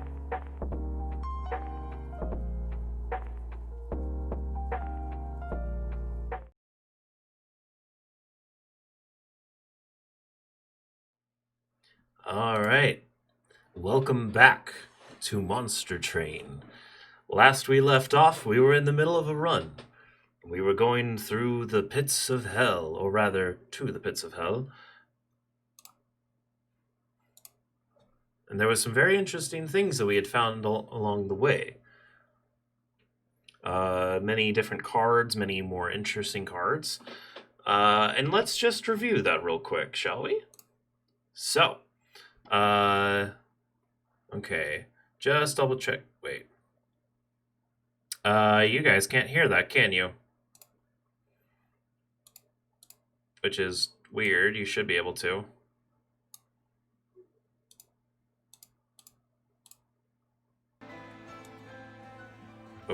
Oh, there it goes. Weird. Sorry about that. Now you can hear it. Okay, so what did we find along the way? So we have our Hornbreaker Prince, which we gave Slay plus 10. Slay also gained Armor 10, and then Revenge gained Rage 2. We have our good old Namas of Will, which has a multi-strike of 2 with damage of 13, making it a total of 39 damage output every turn. And she has Quick, meaning that she goes before the enemies do. We have these calcified embers here, which once we use them, because of a certain artifact that we found, it does 120 damage to the front enemy, so these are kind of our boss killer objects. And whenever we use them, they are just completely removed from the game, so use them wisely. And then we have Channel Song, which allows us to bring in a unit and make them really strong. We have a bunch of sting spells. We have this boy over here, or this spell, which can restore 20 health to a friendly unit and then deal 5 times that amount to the front enemy, which in this case would be 100 damage, of course.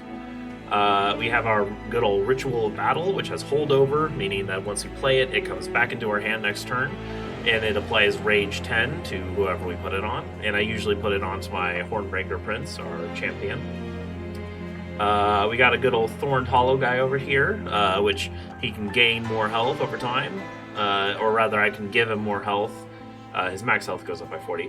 And every time that he heals, he gets 2 spikes, meaning that he deals damage whenever he takes damage, which is nice. And then we got our normal stuff and the event thing here that deals damage to all units. So with that being said, we have a battle on our hands, but we have to make a choice.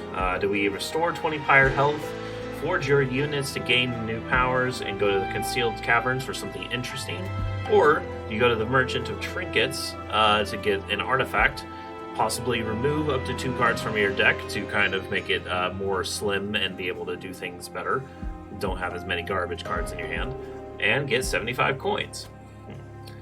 So, as much as I would like to make our units better, I do not need to restore any more health, and Concealed Caverns can be a mixed bag.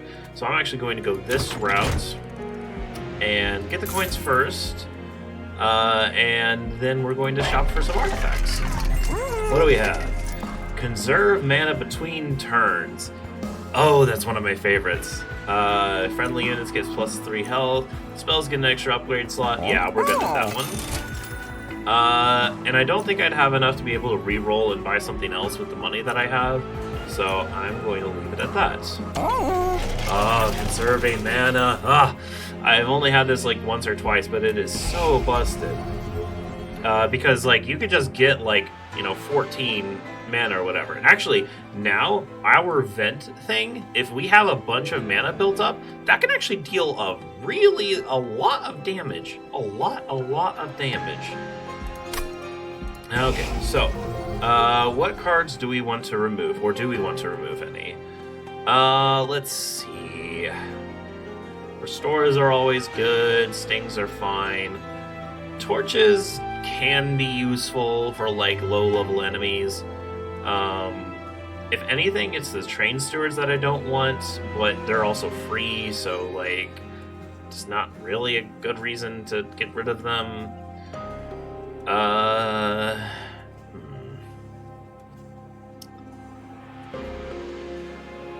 Honestly, there's not much. Like, I might get rid of one train steward just because I don't want to always draw them. Yeah, I'm actually gonna get rid of 2 of them, which might come back to bite me in the butt, but we'll see. Here we go, and off to battle we go. What do we have? The Harpy's Guard. Heavy-hitting clipped warriors will protect this harpy at any cost. They will gain more power with each foe slain, so make sure to defeat them before they thin out your defense.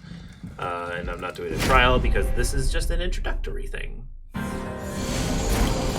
Okay, what do we got? Hornbreaker Prince, obviously. Okay, I wish I could have my this guy up here with me, but I'll have to wait until I get him next, because that's why I like him.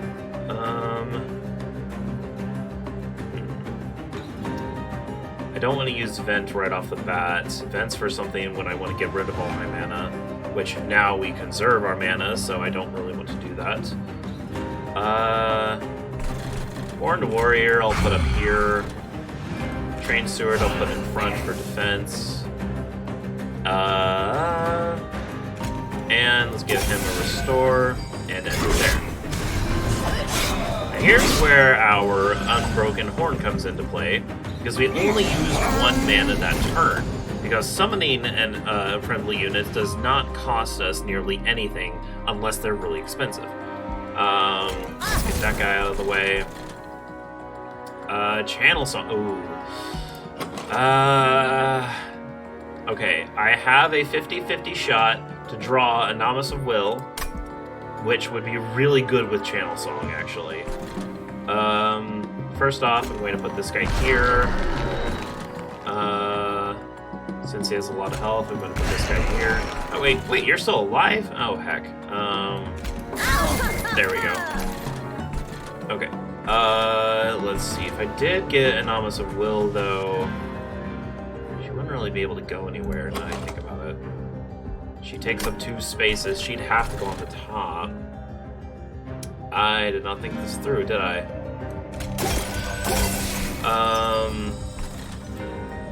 I might as well do it. No. Unlucky. Oh well. Well, I'll put him up top.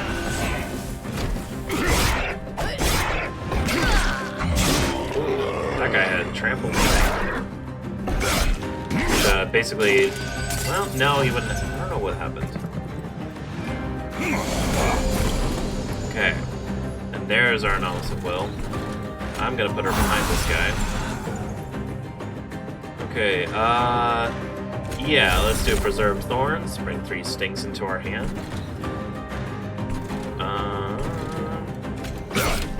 Okay, they'll both die now.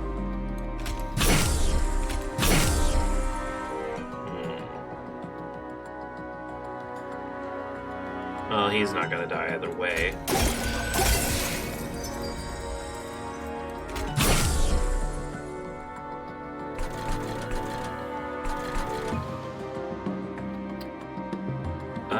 No, that's not gonna matter. Okay. There we go.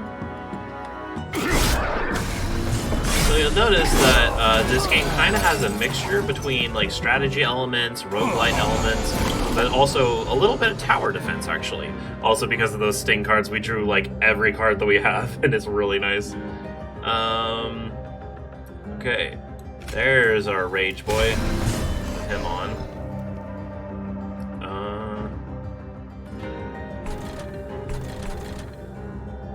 Ooh, that's not good, actually.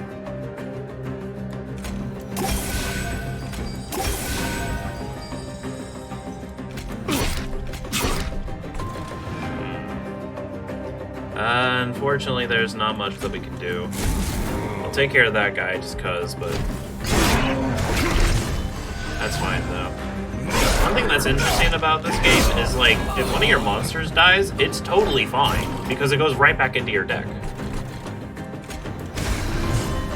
Okay, do that. Oh, I wish there was an enemy here so I could use Restoration Detonation. That'd be so perfect. Okay, he's gonna die.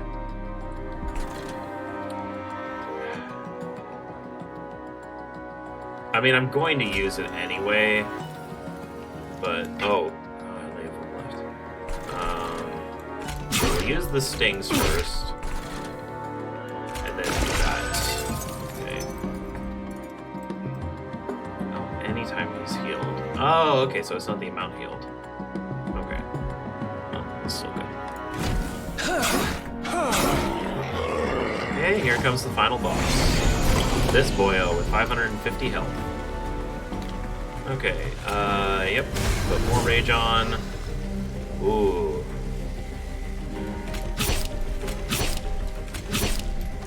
Ugh. Well, that's not good. We could be in trouble here. So I'll let this play out, but these guys are gonna die.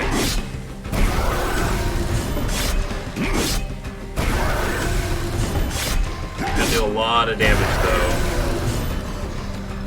Yeah, that was a lot of damage, but not enough. Ah ha ha ha! We drew our restoration again. Let's go. Okay, I mean, let's use it. Kaboom! 70 damage.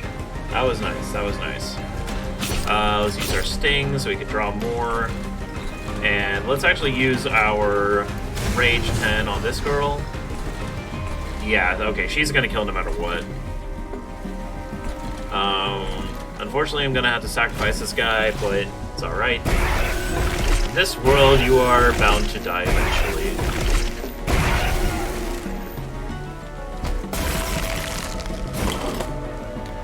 Okay, use that again.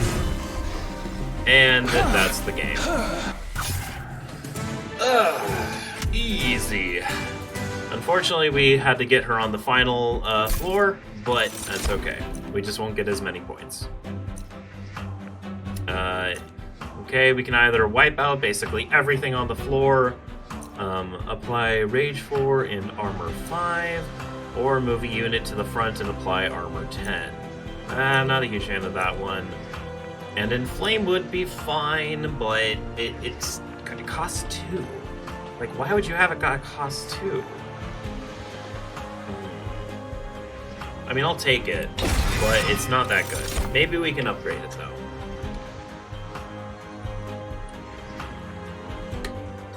Okay. We have a Wildwood Custodian, which allows us to draw 1 more each turn. And Focus Growth, which restores 25 health and lets us draw 2 next turn. Or we have Restoring Retreat, which restores 10 health to a unit and descends it. I don't like that. I've never been a big fan of like ascending and descending units, even though it might be beneficial to me at some points in case I like draw a certain card. But I'm gonna get Wildwood Custodian. Okay, we have restore 20 fire health, forge your units to gain new powers in this, or gain 75 coins, gain an artifact. Yeah, we're going over here.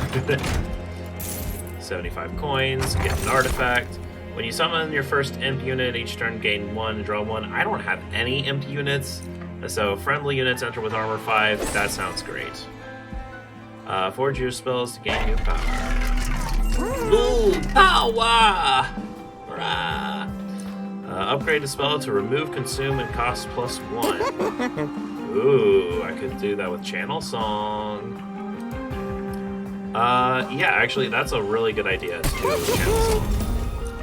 Upgrade a spell with 20 plus magic power and consume. Ooh, no. 30 damage. Start 22 health. Deal 22 damage.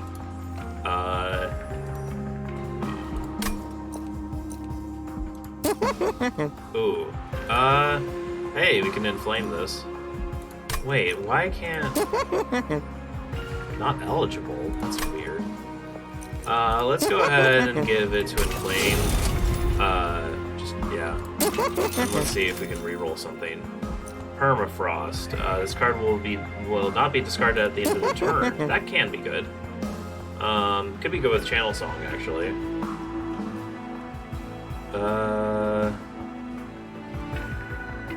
Or Vent, for that matter. If we just have that in our hand for a while until we think it's ready. That's not terrible. We could also have something cost one, even one less. Which, you know.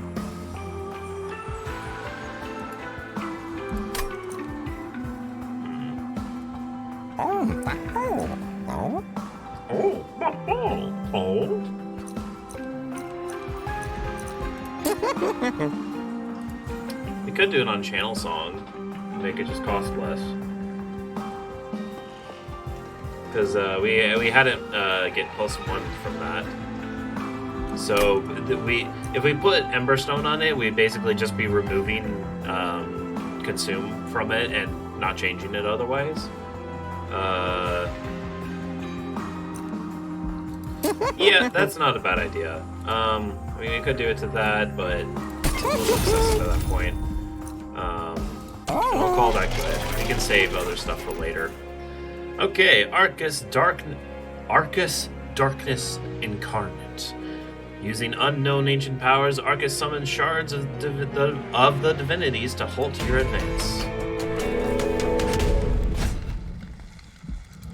Alright. Arcus will summon Looming Dark Shard and Shattering Dark Shard. Looming Dark Shard, whenever I incant, meaning whenever I play a spell, apply +1 mana to spells in hand. Ooh. Whenever the turn ends, it will despawn. Shattering Darkness, Hellborn Harvest, add a weight of contrition to. Okay, I think that's whenever one of us dies or something. Okay, this could be interesting.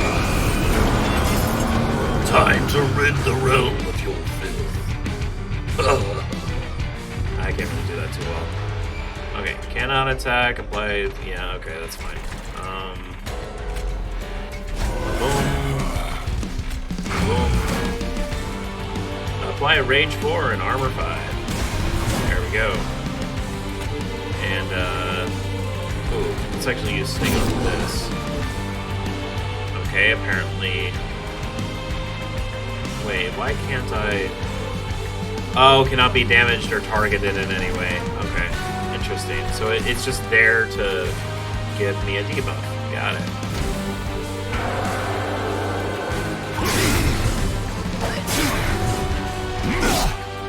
Okay, you survived. Good.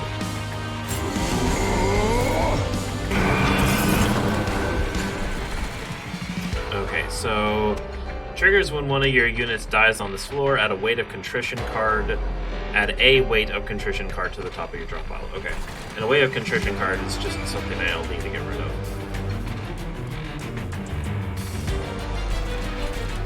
I'll put the Wildwood Custodian up here for now. Ooh, what do I have left to draw? It's not good chances. Although I can just use Channel Song now because I got rid of Consume, so I'm just going to do that. Nice. Let's put him up in front. And I need somebody to protect him, so I'll do that. Let's also get that going. I want to put the Anomalous of Will down, but I can't fit it anywhere. I could put it up here, but you know what I should have done? I should have actually put this guy behind and let this guy die so that I could put this girl up here. Darn, should have thought of that. Oh. Well, I could put her up top. It's not a terrible idea. We still have the Thorn guy, so that might actually be a good idea.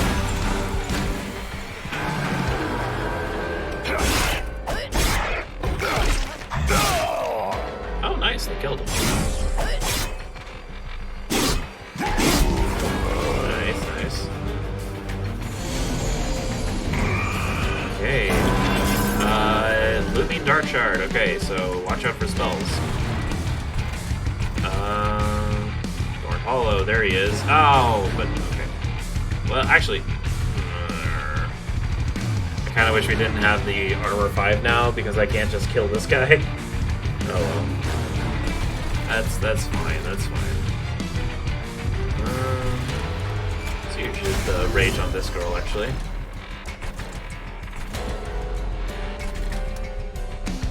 There's not much that I actually want to put out yet, so I can't really do much right now. I'm gonna save up the mana as much as I can. Ooh, that was a weird audio glitch. And turn down the music just a tad so it doesn't overpower me, which it kind of was. Okay, that should be better. Okay, what do we got? Anybody die? No. Anybody close to death? Probably. Okay. Yeah, he's dead. He's dead. Okay. So let's give myself 3 sting spells and just bam, bam, bam, boop. Good.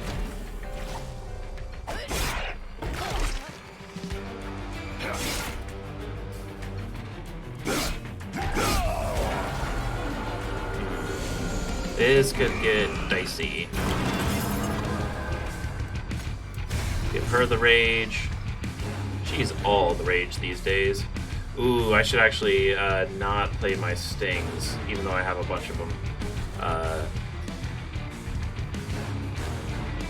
Okay. Yeah, because they do go up by 1 cost every time I play them. So I'm going to leave them alone. Which is unfortunate because I wanted to heal. But, oh well. Go ahead and do that. Oh dang, she's just killing her. Nice.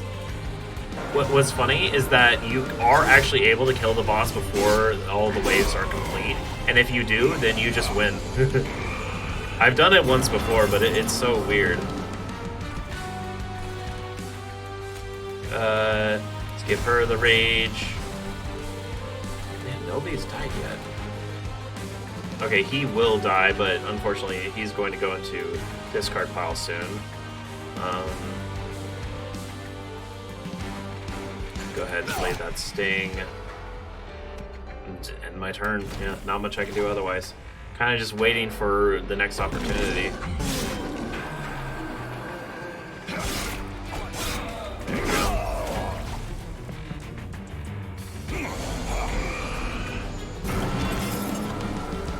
Okay. Ooh.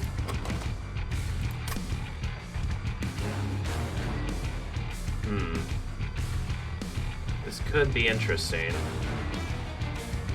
Okay, let's give him rage. I really have to wonder, 1 available? 1. Oh, is it? Yes. Okay, let's do it. Booyah! 25 attack, 35 health. Bam. Okay, I should keep that as it is, though.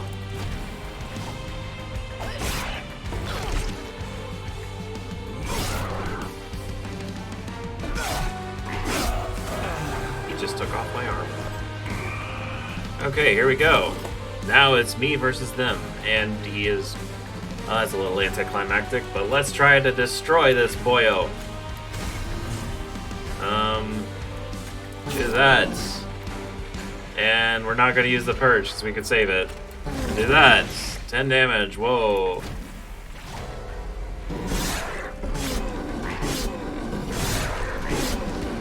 Back and forth they go, back and forth, bam! And she's dead. That was just a little too easy. That's alright though. Alright, rare pack. Consume, apply armor 25. Not bad. Consume, apply 2x rage and 2x armor. That's also not terrible. And another channel song.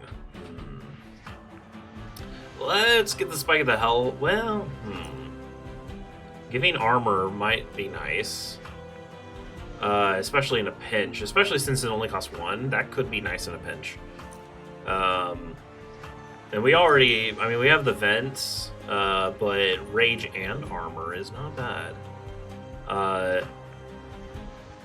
Let's do the Alloy of the Ancients. That sounds better. And let's give ourselves more room to work with because, yeah, we have been running into that problem constantly. Okay, so our choices are more money, forge spells, concealed caverns, or remove and duplicate and heal. Ooh.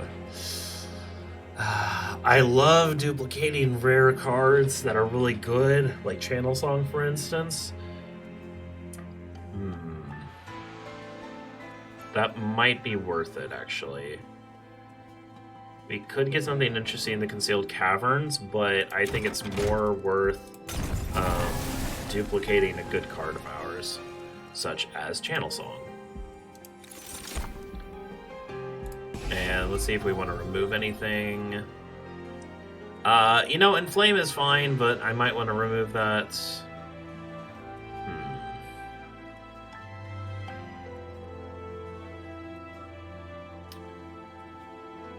You know, the Wildwood Custodian is nice.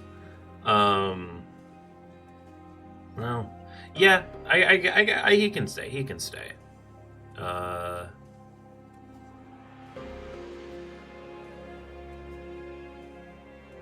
You know, now that I have this, and I'm so far in, I don't think I need as many torches as I have. Also, yeah, I'm gonna get rid of the vent. I just don't want to worry about it. I don't want to go through this and think, oh, I could use it. Okay. Still no multi-strike. Okay. Okay, we can either have him gain more armor and get more rage from revenge, or we can have him gain more attack per slay. I'm gonna have him have more health and gain more armor whenever he slays, because this guy needs health. Alright, next battle. The Penitent. These purifiers will burden you with the weight of your sins until your penance has been paid in full. I kinda did something to my voice.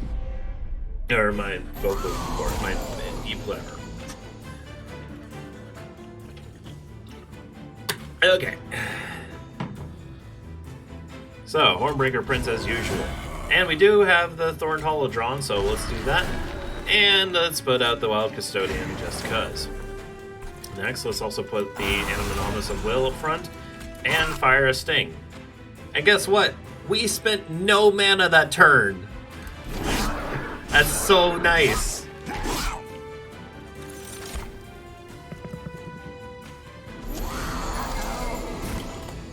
Okay, what do we have next? A couple Strain Stewards, a Horned Warrior. Yeah, we need to purge that. Let's give this boyo more rage. Ooh, she's going to die. Let's give her some protection. Heal this guy up. He's still gonna die. That's okay. Put this guy up here just to take care of him. Okay, let's go with that.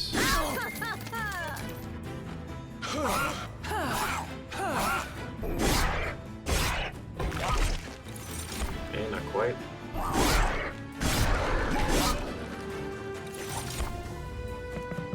Jeez.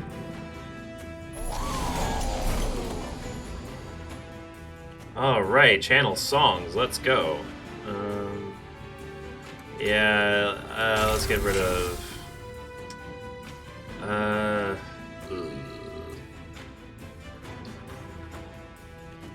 Let's get rid of only one of them. Give this guy more rage. I should have given it to her. Channel song. I'll take it.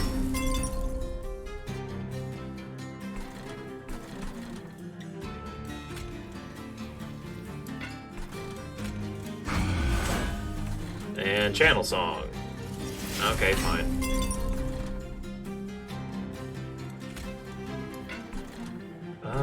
let's put you... No, let's put you up here. Okay. Sorry, Pyre. Good.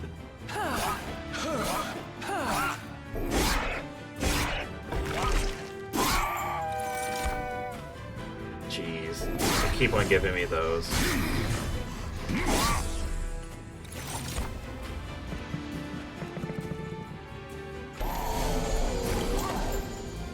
Okay. Let's get rid of at least one. Let's get those sting spells in here.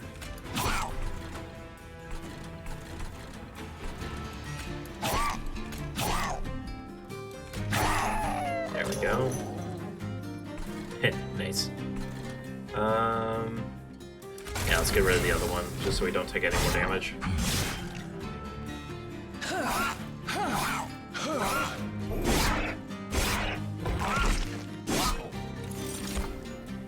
Okay, that's fine.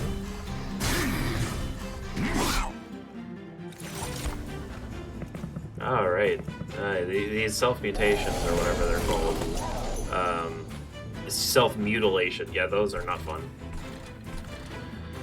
Okay, ooh, restoration detonation, not really worth it. Oh, worth it for him, though. Channel song, bring him out. There was nobody left. Wait, what? Did I just waste that card? Do I have all of my creatures out? Oh, I do. I didn't even realize. Whoops. That's awkward. Give him 25 armor, and that's all we can do. Unfortunately. Sorry, Pyre. Sorry. Uh-oh. Gonna take a little more damage, it looks like. We're actually struggling a little bit.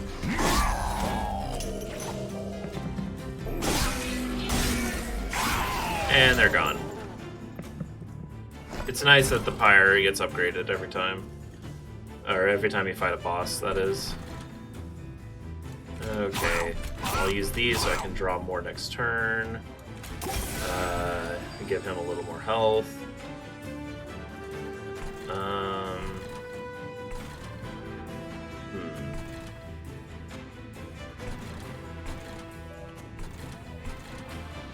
Yeah, I'll end it there.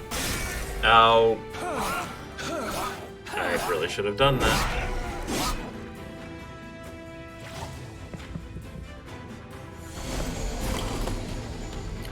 Whew. You'll have to go through me to get to Seraph. Okay, I don't think I have... Yeah, no, there's none available right now.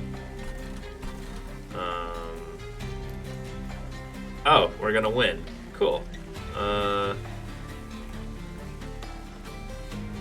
Well, just for funsies, I'm gonna give you more damage. And cool. Oh, nah.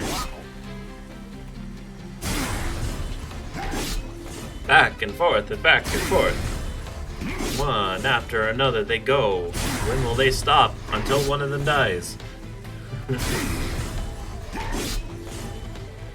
I'm gonna speed this up a little bit.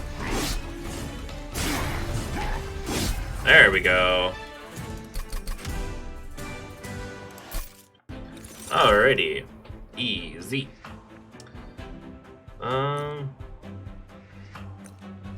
We do not have any imps. We do not have any imps. Move a unit to the front and apply armor 10. I don't need any of these, so I'll take the money.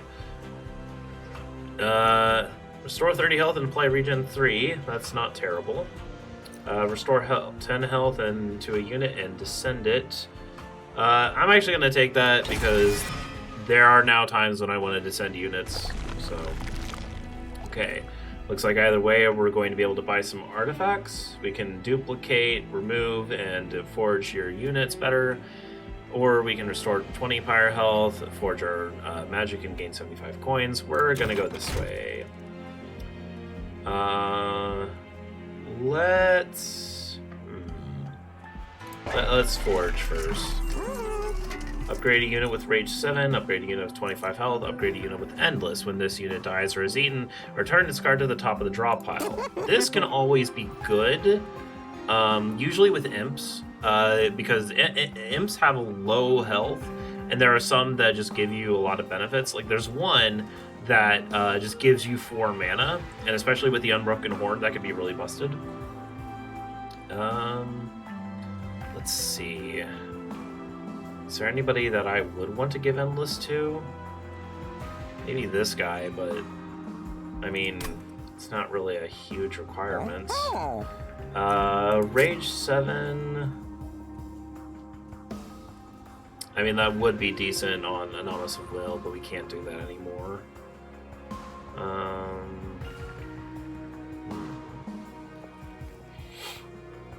It would be nice to give the Husk Hermit a bit more attack, but let's see. Anybody need more health? Plenty.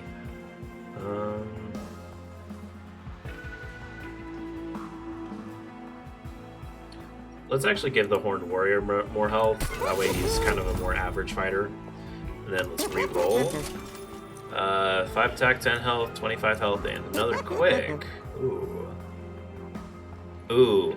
Him having quick and sweep can be really nice.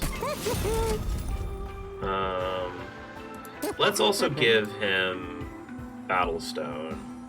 Just do a bit more damage. So he'll basically be the guy to take out the weak enemies. Which can help. Okay, what do we need to remove?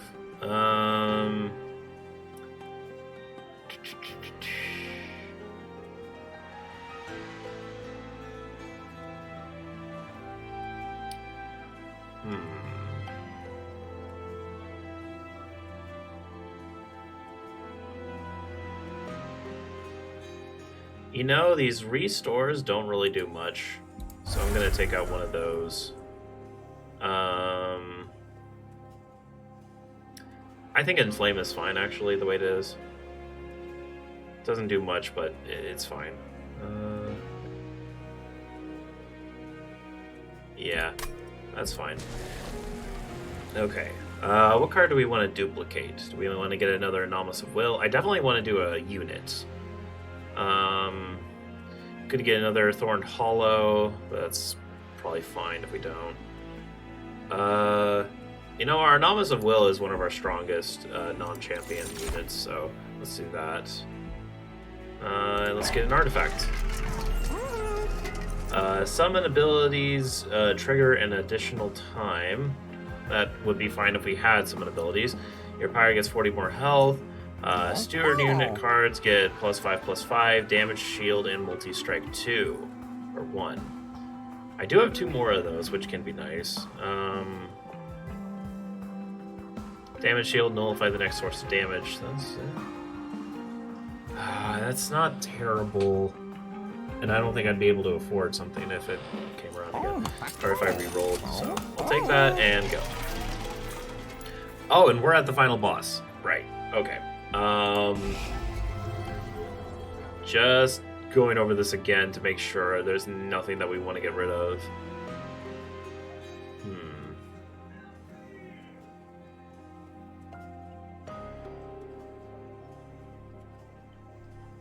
Yeah? I think we're good. I think we're ready. Let's do it. Oh, let's go. Seraph the Temperate. The end is near. This incarnation of Hell's greatest foe will temper the strength of your units. Only the true determined can survive. Prideful Emblem. Friendly units enter with SAP 3, meaning -2 per stack, which would be -6 in total. So everybody's going to enter in with -6 attack. Great! And it'll, but they'll get stronger over time. Still, though, that's not great. Okay. Ooh.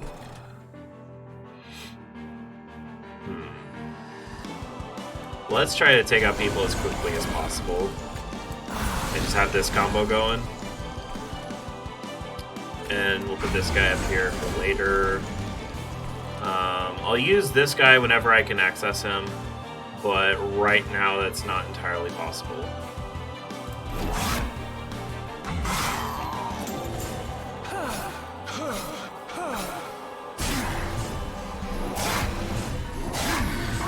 Oh, geez, wow, okay. That's unfortunate. Let's put our wild custodian up here. We have to really focus now, don't we? Let's play that sting. Let's protect our anomalous of will here, and put another one up there. And let's give her some rage and armor.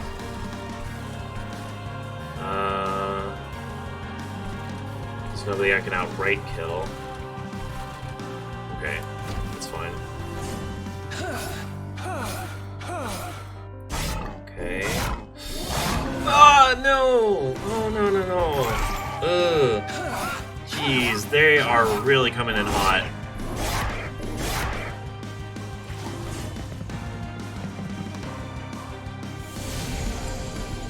Oh, this is not great.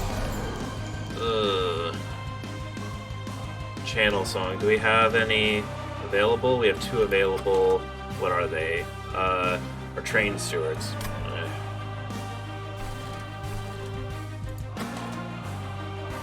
Wait, so is our champion just dead? Wait. Oh no. We just lost our champion.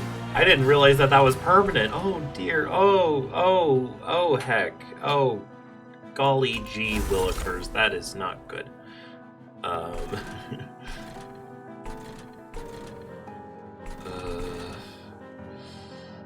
Okay, they're fine, actually.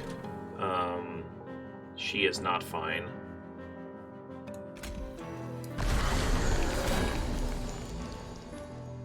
Okay, he's gonna die still. Let's actually take care of this guy. Okay, he'll survive now. That's good.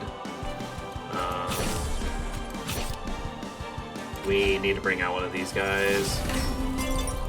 That is actually pretty good.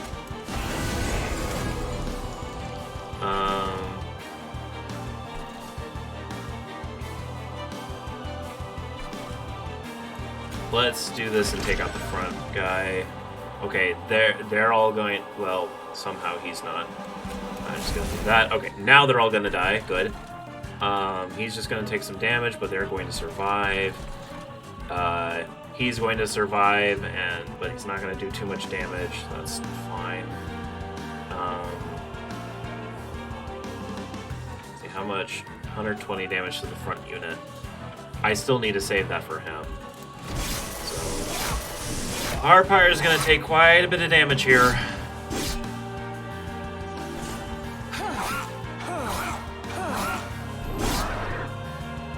Okay, that's good. There we go. There we go. Ugh. Ugh. That was a lot of damage right there. We cannot have that happen again. Channel song, anything available? No. Because we just drew our last one. We might actually need somebody to die. Nobody will die even in this case. Okay, that's fine.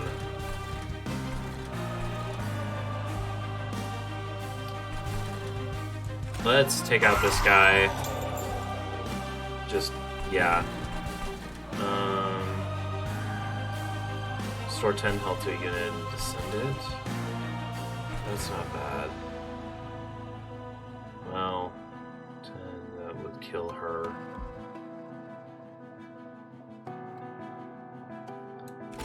Let's give her some rage. Deal some major damage to this guy. Oh, gosh. He's really making us weak. Which I suppose is the idea, but it's like, oh my goodness. Oh geez, this guy's got no attack now. Holy heck.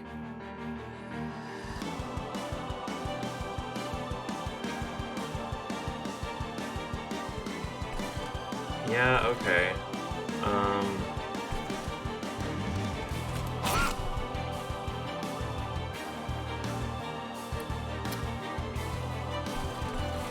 Well, there isn't much we can do, and I don't want to put out another guy right now.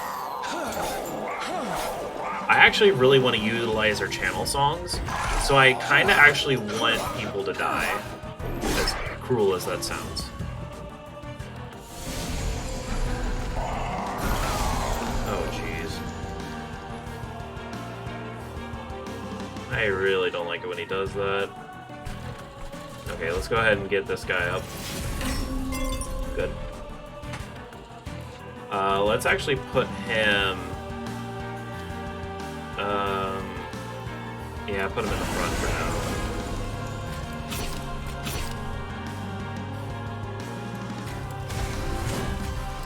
Give her all the rage to bring her back up.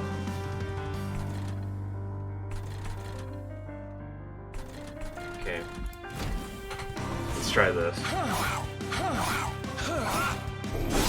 Okay, he's almost dead.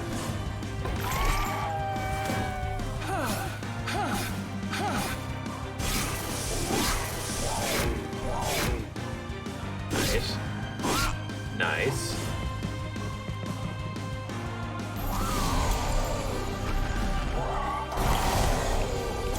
Okay. Okay, they will die. That's good.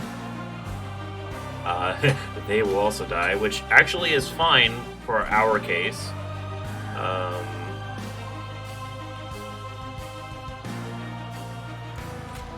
Give her all the rage. She's all the rage these days. I'm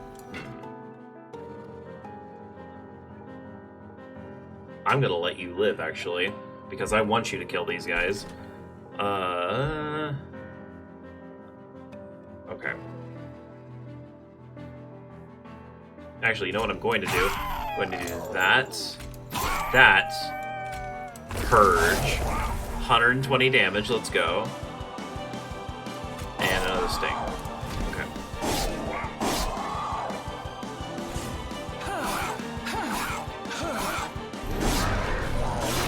That's fine.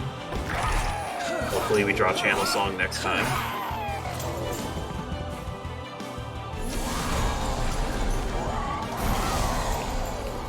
Okay, we did get a Channel Song.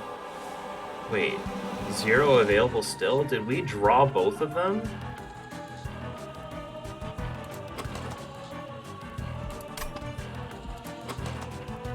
Wait. Wait.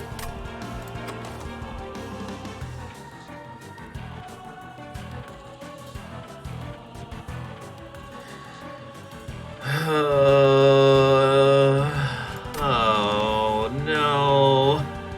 Oh no. Contains cards that have been removed from your deck for the remainder of battle.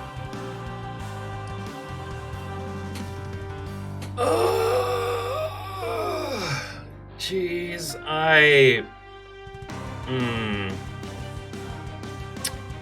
I made a big mistake. I did not realize that when any monster dies, they go into the consume pile and they will not be drawn again. Did not realize that.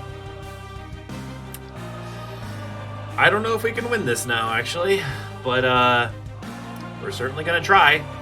We are certainly going to try. First off, we are going to do all the damage we can to these guys. No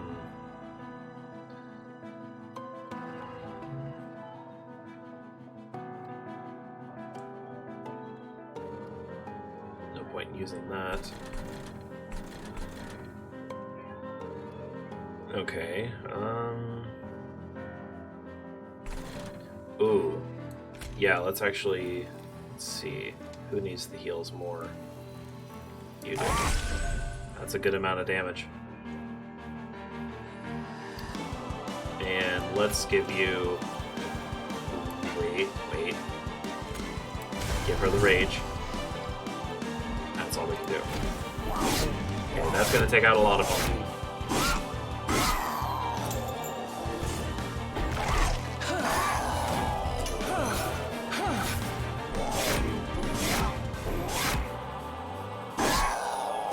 Nice. Okay, that took out the entire squad. Okay, our pyre is still good. Oh, final wave. Oh, heck. Okay.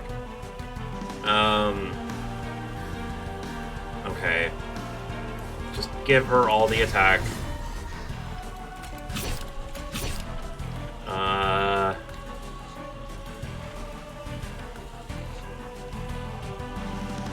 Oh, we're so close. Look at that. 619, 761. That's like 150 more damage that we need. Which we might be able to do, maybe. This is going to be really close. This is going to be really close.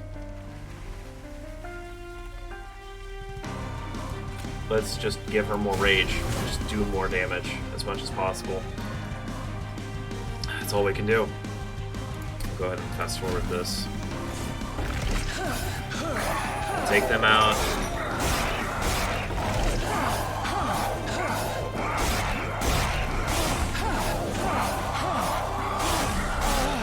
And then she's gone.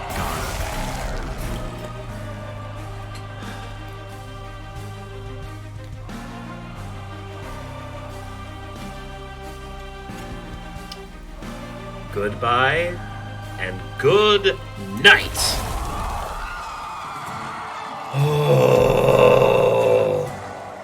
Oh my gosh, that was way too close.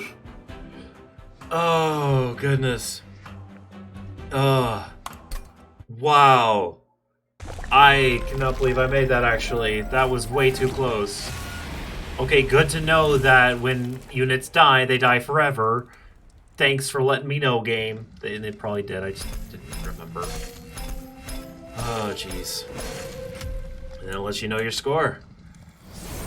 Hellhorn leveled up. Alpha Fiend, strike +5. Ooh, dang, that's not bad. Okay. Oh man, with 2, that's really nice. Okay, Dark deal 5 damage, apply rage 7. Ooh, nice. Awoken level up. Bramble Lash, deal damage to the front enemy unit equal to 10 times the amount of spikes on friendly units. I thought I already got that, but that's cool.